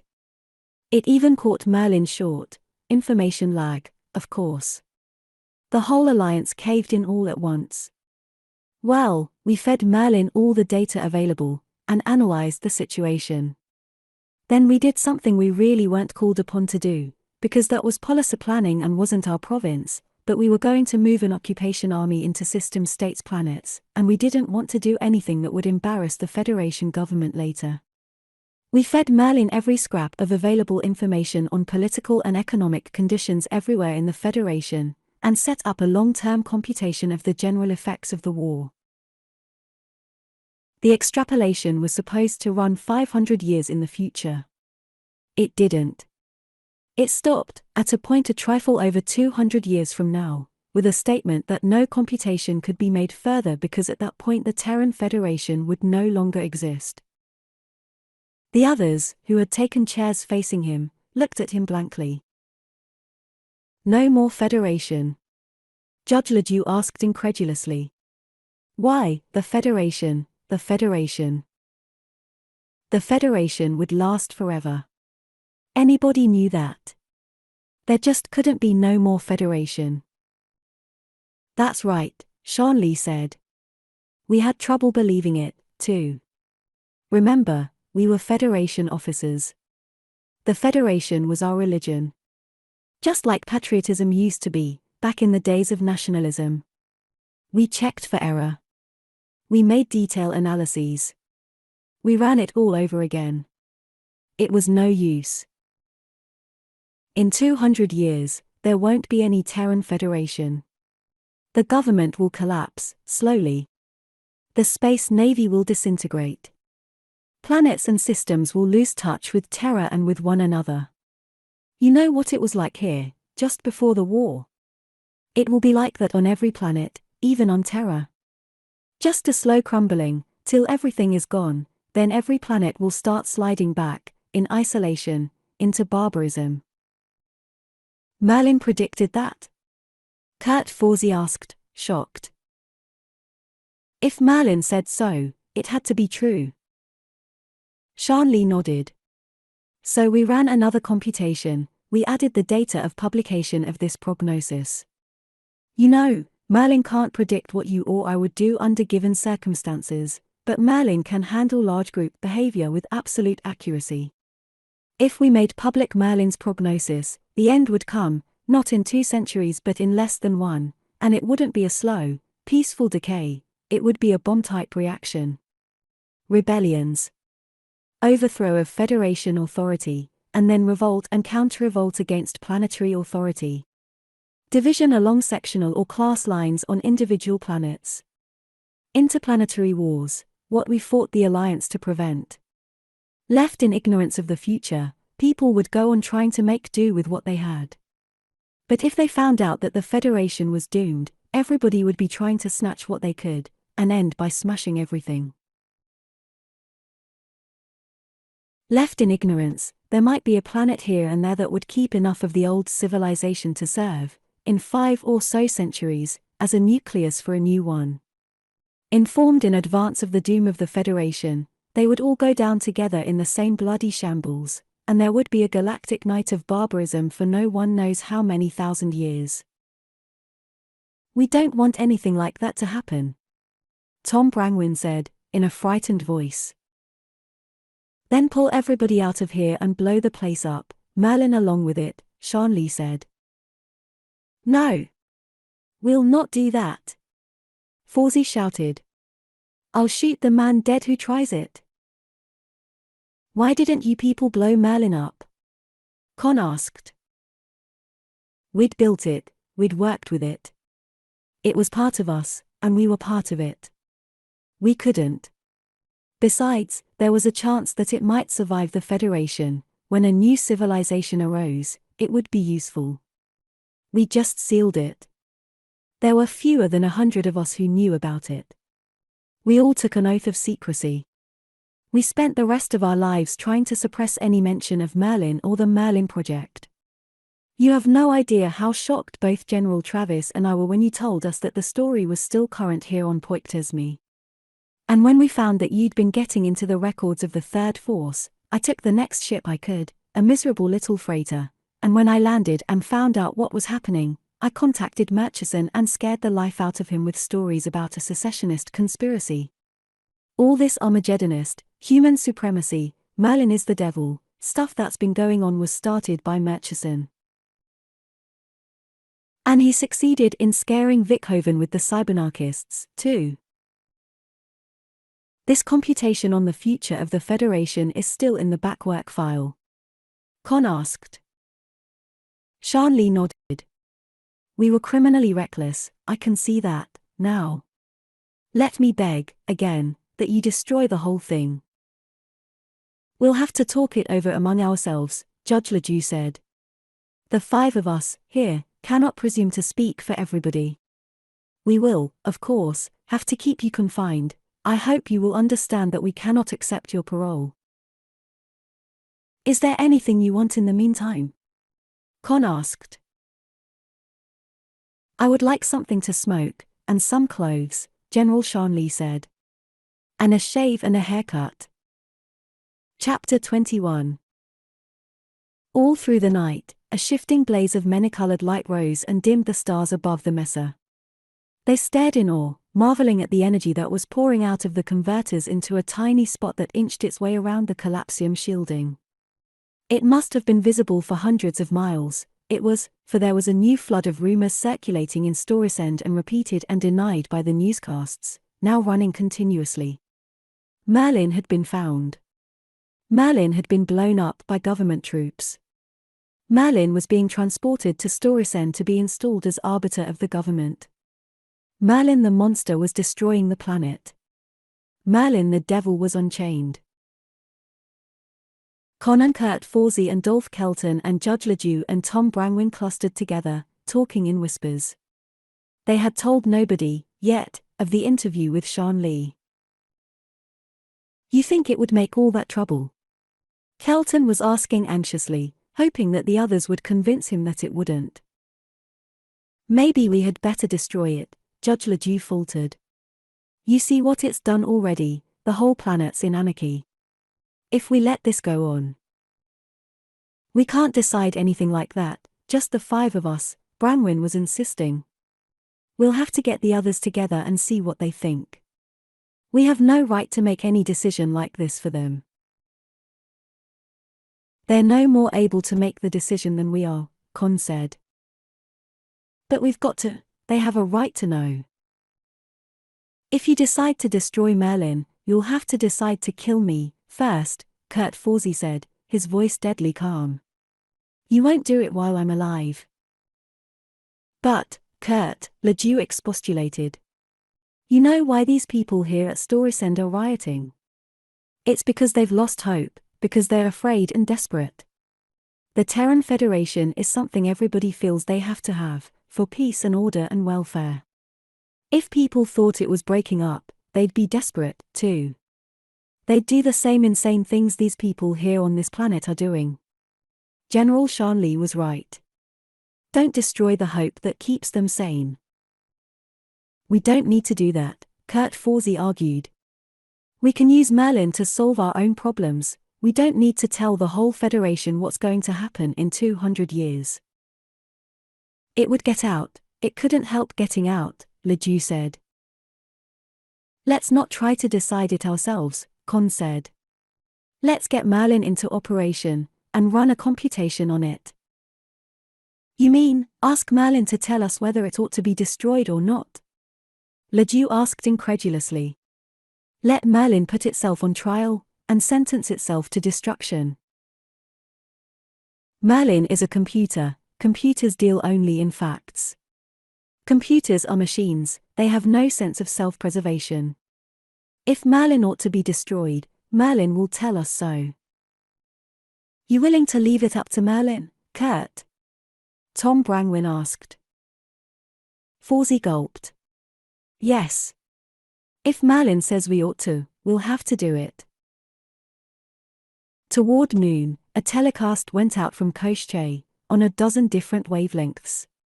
Conn, half asleep in a chair in the Commander-in-Chief's office, saw Simon McCourt, the young mathematics professor from Storesend College who had become one of the leaders of the colony, appear in the screen. The next moment, he was fully awake, shocked by McCourt's words.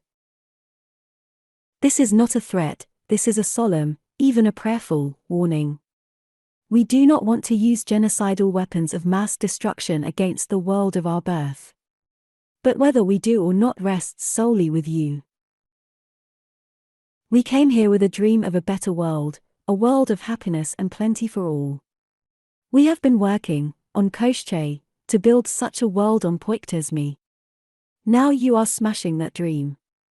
When it is gone, we will have nothing to live for except revenge. And we will take that revenge, make no mistake. We have the weapons with which to take it. Remember, this was a Federation naval base and naval arsenal during the war. Here the Federation Navy built their super missiles, the missiles which devastated Ashmedai, and Belphegor, and Baphomet, and hundreds of these weapons are here. We have them, ready for launching. Once they are launched, with the robopilot set for targets on Poictesme, you will have 160 hours, at the most, to live. We will launch them immediately if there is another attack made upon Force Command Duplicate HQ, or upon interplanetary building in Storisend, or if Rodney Maxwell is killed, no matter by whom or under what circumstances. We beg you, earnestly and prayerfully, not to force us to do this dreadful thing. We speak to each one of you, for each one of you holds the fate of the planet in his own hands. The image faded from the screen. As it did, Conn was looking from one to another of the people in the room with him. All were dumbfounded, most of them frightened. They wouldn't do it, would they? Lorenzo Menards was asking. Conn, you know those people. They wouldn't really? Don't depend on it, Lorenzo, Clem Zaref said. It's hard for a lot of people to shoot somebody 10 feet away with a pistol. But just sending off a missile, that's nothing but setting a lot of dials and then pushing a button. I'm not worrying about whether they do it or not, Conn said. What I'm worrying about is how many people will believe they will. Apparently a good many people did. Zaref's combat vehicles began reporting a cessation of fighting. The newscasts, repeating the ultimatum from Poictesme, told of fewer and fewer disorders in the city or elsewhere. By mid-afternoon, the rioting had stopped. By that time, too, Rodney Maxwell was on screen. He was, Conn noticed, wearing his pistols again. What happened? He asked. They let you out on bail. Maxwell shook his head. Charges dismissed, they didn't have anything to charge me with in the first place. But they haven't let me out yet. You're wearing your guns.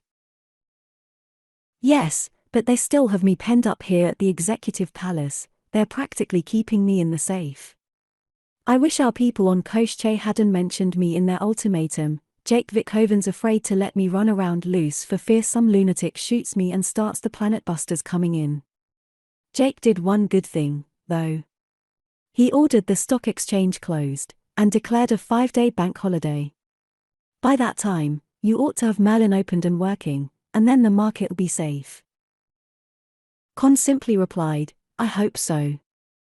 There was no telling what kind of taps there might be on the screen his father was using. He couldn't risk telling him about Shanli, or about the last computation which Merlin had made.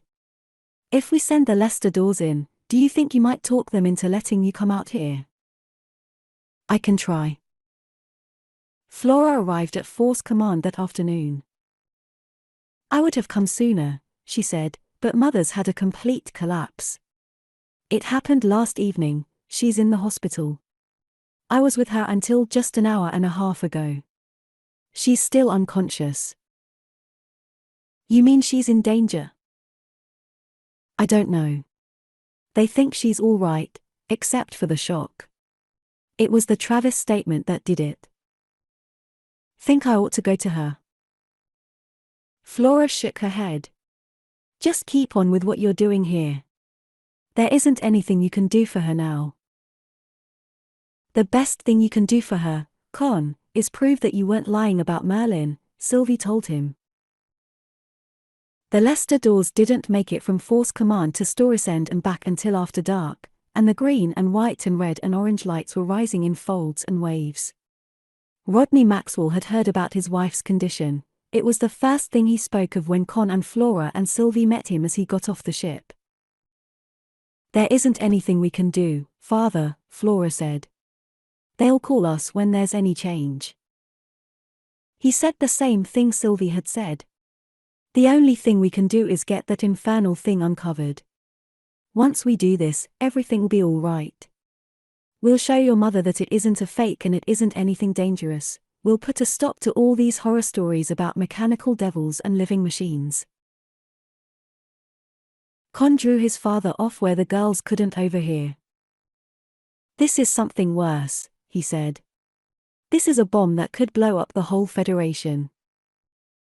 Are you going nuts, too? His father demanded. Conn told him about Shanli. He repeated, almost word for word, the story Shanli had told. Do you believe that? His father asked. Don't you? You were in Storisend when the Travis statement came out. You saw how people acted. If this story gets out, people will be acting the same way on every planet in the Federation. Not just places like Poictesme, planets like Terra and Balder and Marduk and Odin and Osiris. It would be the end of everything civilized, everywhere. Why didn't they use Merlin to save the Federation? It's past saving. It's been past saving since before the war. The war was what gave it the final shove. If they could have used Merlin to reverse the process, they wouldn't have sealed it away. But you know, Conn, we can't destroy Merlin. If we did, the same people who went crazy over the Travis statement would go crazy all over again, worse than ever. We'd be destroying everything we planned for, and we'd be destroying ourselves. That bluff young McCourt and Luther Chenwang and Bill Nichols made wouldn't work twice. And if they weren't bluffing? His father shuddered. And if we don't, how long do you think civilization will last here, if it blows up all over the rest of the Federation? The big machine cut on, a little spot of raw energy grinding away the collapsium, inch by inch. The undulating curtains of colored light illuminated the Badlands for miles around. Then, when the first hint of dawn came into the east, they went out. The steady roar of the generators that had battered every ear for over 24 hours stopped. There was unbelieving silence, and then shouts. The workmen swarmed out to man lifters. Slowly the heavy apparatus, the reactor and the converters, the cutting machine, and the shielding around it was lifted away. Finally, a lone lifter came in and men in radiation suits went down to hook on grapples, and it lifted away, carrying with it a 10-foot square sheet of thin steel that weighed almost 30 tons. When they had battered a hole in the vitrified rock underneath, guards brought up General Shanli. Somebody almost up to professional standards had given him a haircut. The beard was gone, too. A Federation Army officer's uniform had been found reasonably close to his size, and somebody had even provided him with the 4 stars of his retirement rank. He was, again, the man Conn had seen in the dome house on Luna. "Well, you got it open," he said, climbing down from the air jeep that had brought him. "Now, what are you going to do with it?" "We can't make up our minds," Conn said. "We're going to let the computer tell us what to do with it." Shanli looked at him, startled. "You mean, you're going to have Merlin judge itself and decide its own fate?" he asked. "You'll get the same result we did."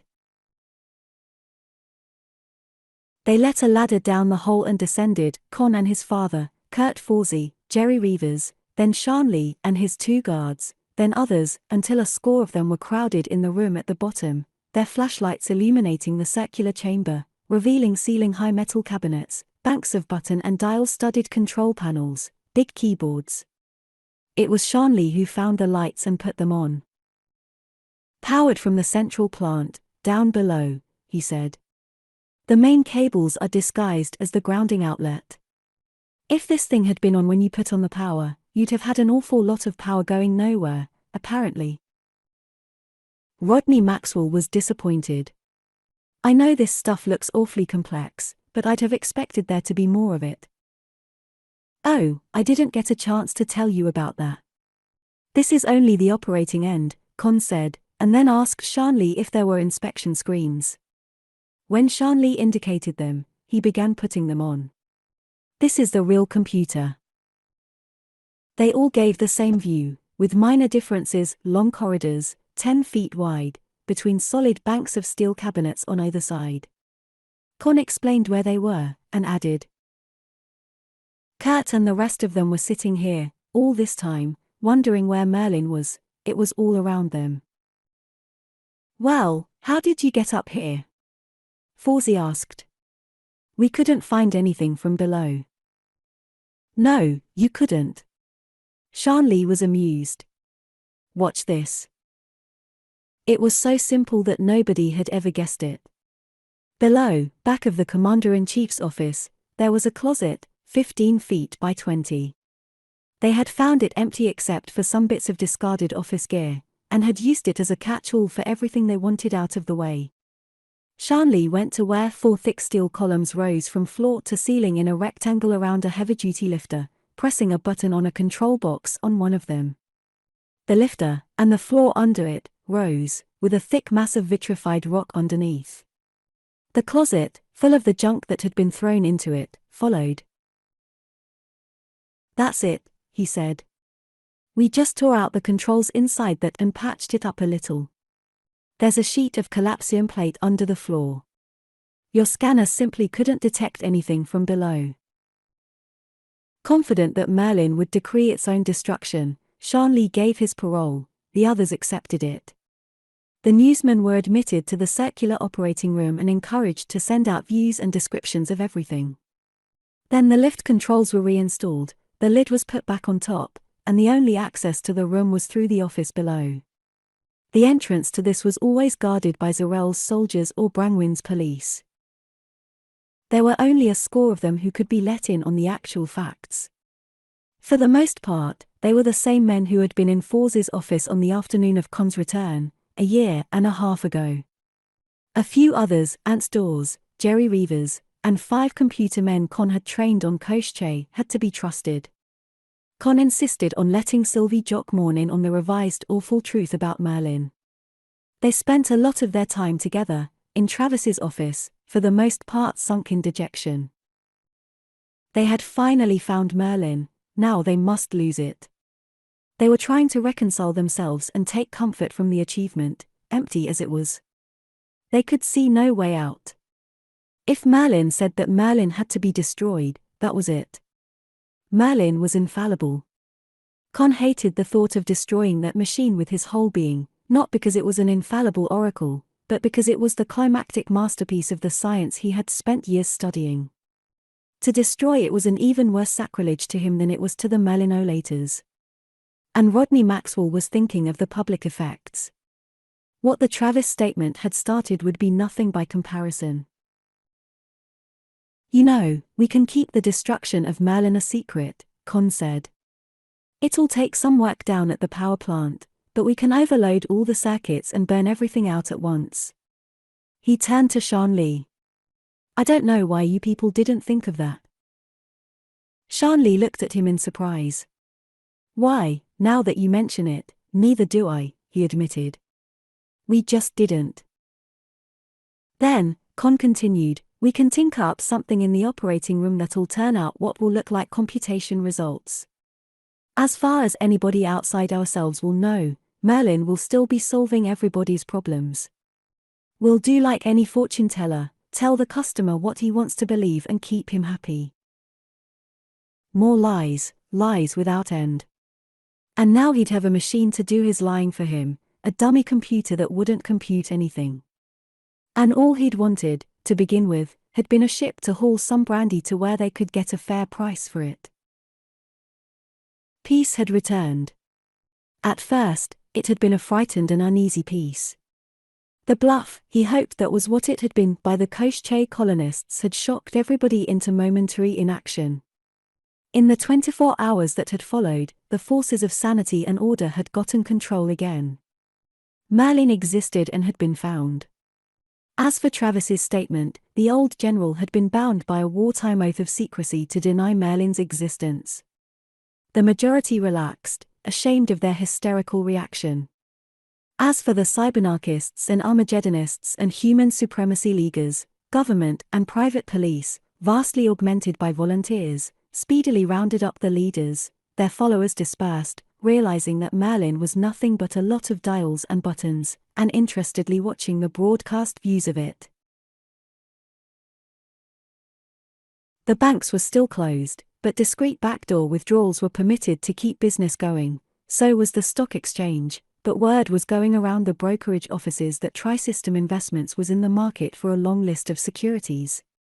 Nobody was willing to do anything that might upset the precarious balance. Everybody was talking about the bright future, when Merlin would guide Poictesme to ever greater and more splendid prosperity. Conn's father and sister flew to Litchfield, Flora stayed with her mother, and Rodney Maxwell returned to Force Command, shaking his head gravely. She's still unconscious, Conn, he said. She just lies there, barely breathing. The doctors don't know. I wish Wade hadn't gone on the ship. The price of what he had wanted to do was becoming unendurably high for Conn. They ran off the computations Merlin had made 40 years before, and rechecked them. There had been no error. The Terran Federation, overextended, had been cracking for a century before the war. The strain of that conflict had started an irreversible breakup. 2 centuries for the Federation as such, at most, another century of irregular trade and occasional war between independent planets, galaxy full of human-populated planets as poor as Poictesme at its worst. Or, aware of the future, sudden outbursts of desperate violence, then anarchy and barbarism. It took a long time to set up the new computation. 40 years of history for almost 500 planets had to be abstracted and summarized and translated from verbal symbols to the electromathematical language of computers and fed in. Conn and Sylvie and General Shanley and the 3 men and 2 women Conn had taught on Poictesme worked and rested briefly and worked again. Finally, it was finished. General, you're the oldest Merlin hand, Conn said, gesturing to the red button at the main control panel. You do it. You do it, Conn. None of us would be here except for you. Thank you, General. He pressed the button. They all stood silently watching the output slot. Even a positronic computer does not work instantaneously. Nothing does.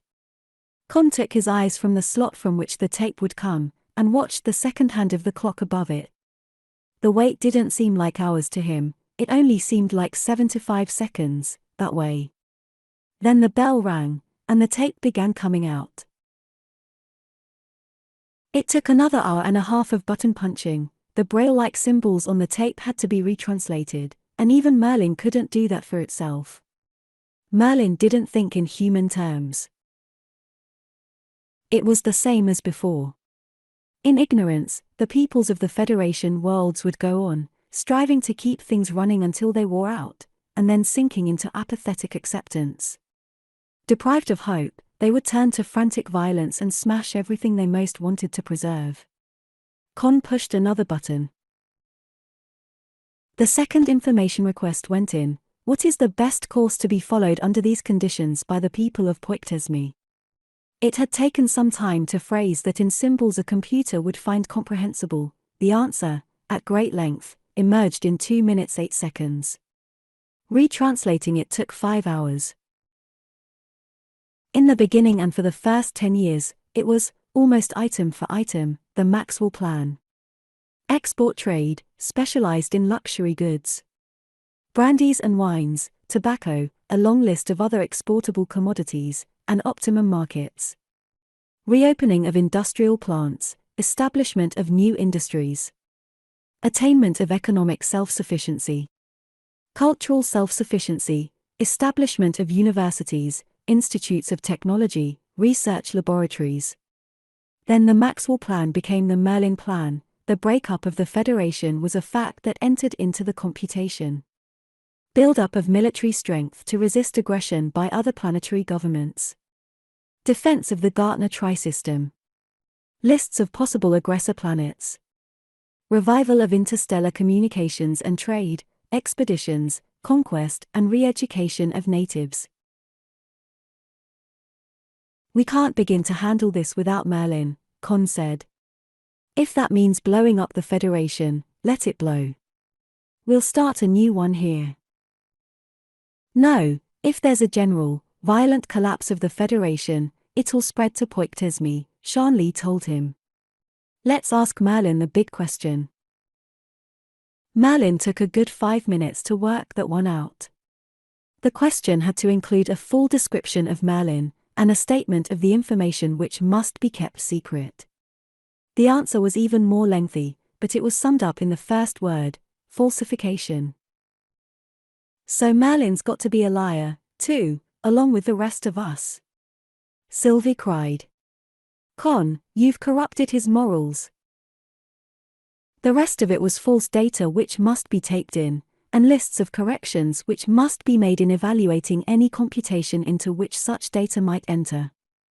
There was also a statement that, after 50 years, suppression of the truth and circulation of falsely optimistic statements about the Federation would no longer have any importance. Well, that's it, Conn said. Merlin thought himself out of a death sentence. They crowded into the lift and went down to the office below. Everybody who knew what had been going on upstairs was there. Most of them were nursing drinks, almost everybody was smoking. All of them were silent, until Judge Ledoux took his cigar from his mouth. Has the jury reached a verdict? He asked, clinging with courtroom formality to his self-control. Yes, Your Honor. We find the defendant, Merlin, not guilty as charged. In the uproar his words released, Rodney Maxwell got to his feet and came quickly to Conn. Flora called just a while ago. Your mother is conscious, she's asking for us. Flora says she seems perfectly normal. We'll go right away, take a recon car. General, will you explain things till I get back? Sylvie, do you want to come with us? Chapter 22. It was autumn again, the second autumn since he had landed from the city of Asgard at Storisend and taken the Countess Dorothy home to Lichfield. Again the fields were bare and brown, all up and down the Gordon Valley the melons were harvested, and the wine pressing was ready to start. The house was crowded today. All top-level Lichfield seemed to have turned out, and there were guests from Storisend, and even a few who had made the trip from Poictesme to be there. Simon McCourt, the president of Poictesme Tech, Conn would always remember him in the screen threatening a whole planet with devastation. Luther Chenwang, the chief executive of Poictesme Colony. Clyde Nichols, the president of Poictesme Airlines. He almost bumped into Eve Jockmorn, coming in from the hall. Jack Mont's beard had been trimmed down to a small imperial, and he was wearing the uniform of Tri-System and Interstellar Space Lines, nothing at all like a Federation Space Navy uniform. He was laughing about something. He threw an arm over Conn's shoulder, and they went into the front parlor together. Oh, Gehenna of a big crop, he heard Clem Zaref's voice, chuckling happily, above the babble in the room. You wouldn't believe it. Why, we had to build 6 new vats. The thin-faced, white-haired man in the chair beside him said something. Mike Shanley and Clem Zaref, old enemies, were now fast friends. Shanley had come in from Force Command with Conn that morning. He had stayed on Poictesme as nominal head of Project Merlin, and intended to remain there for the rest of his life. Oh, there aren't any more farm tramps, Zaref replied. Everybody's getting factory jobs off-planet. I have an awful time getting help, and what I can get won't work for less than 10 sols a day. Why, they're even organizing a union. There were feminine shrieks from across the room, and a stampede. The house-cleaning robot had come in, running its vacuum-cleaning hose around and brandishing its mops. He saw his mother break away from a group of older ladies and shout, "Oscar!" The robot stopped dead. Yashem, a voice came out of it, Sheshan accented. Go out, his mother commanded. Go to kitchen. Stay there. Yashem. The robot floated out the door to the hall. His mother rejoined her friends. Probably telling them, for the 1000th time, that her boy Conn fixed up the sound receptors and voice for Oscar. Or harping on how Conn had been telling everybody the truth, all along, and people wouldn't believe him. Sylvie came up to him and caught his arm. Come on, Conn, they're going to start the rehearsal, she said. They've been going to start it for an hour, her father told her. Well, they're really going to start it now. All right. You two run along, Eve Jockmorn said. And you'd better start rehearsing for your own wedding before long. The Genji will be ready to hyper out in another month, and I don't want to be at space when my only daughter gets married. They pushed through the crowd, dragging Conn's mother with them toward the big living room beyond. On the way, Mrs. Maxwell stopped to try to drag Judge Ledoux out of a chair. "Judge, the rehearsal is starting. They can't do it without you." Ledoux clung to his chair. "They daren't do it with me, Mrs. Maxwell. If I get into it, it won't be a rehearsal, they'll be really married, and then there won't be any point in having a wedding tomorrow." "Oh, Morgan." Conn called across the room to Gatworth. "You've just been appointed temporary judge for the wedding rehearsal." There was a big crowd around Wade Lucas. In the next room, he was telling them about the voyage to Balder, from which he had returned, and the one to Uminsel, with a cargo of arms, machine tools, and contragravity vehicles, on which he and his bride would go for their honeymoon.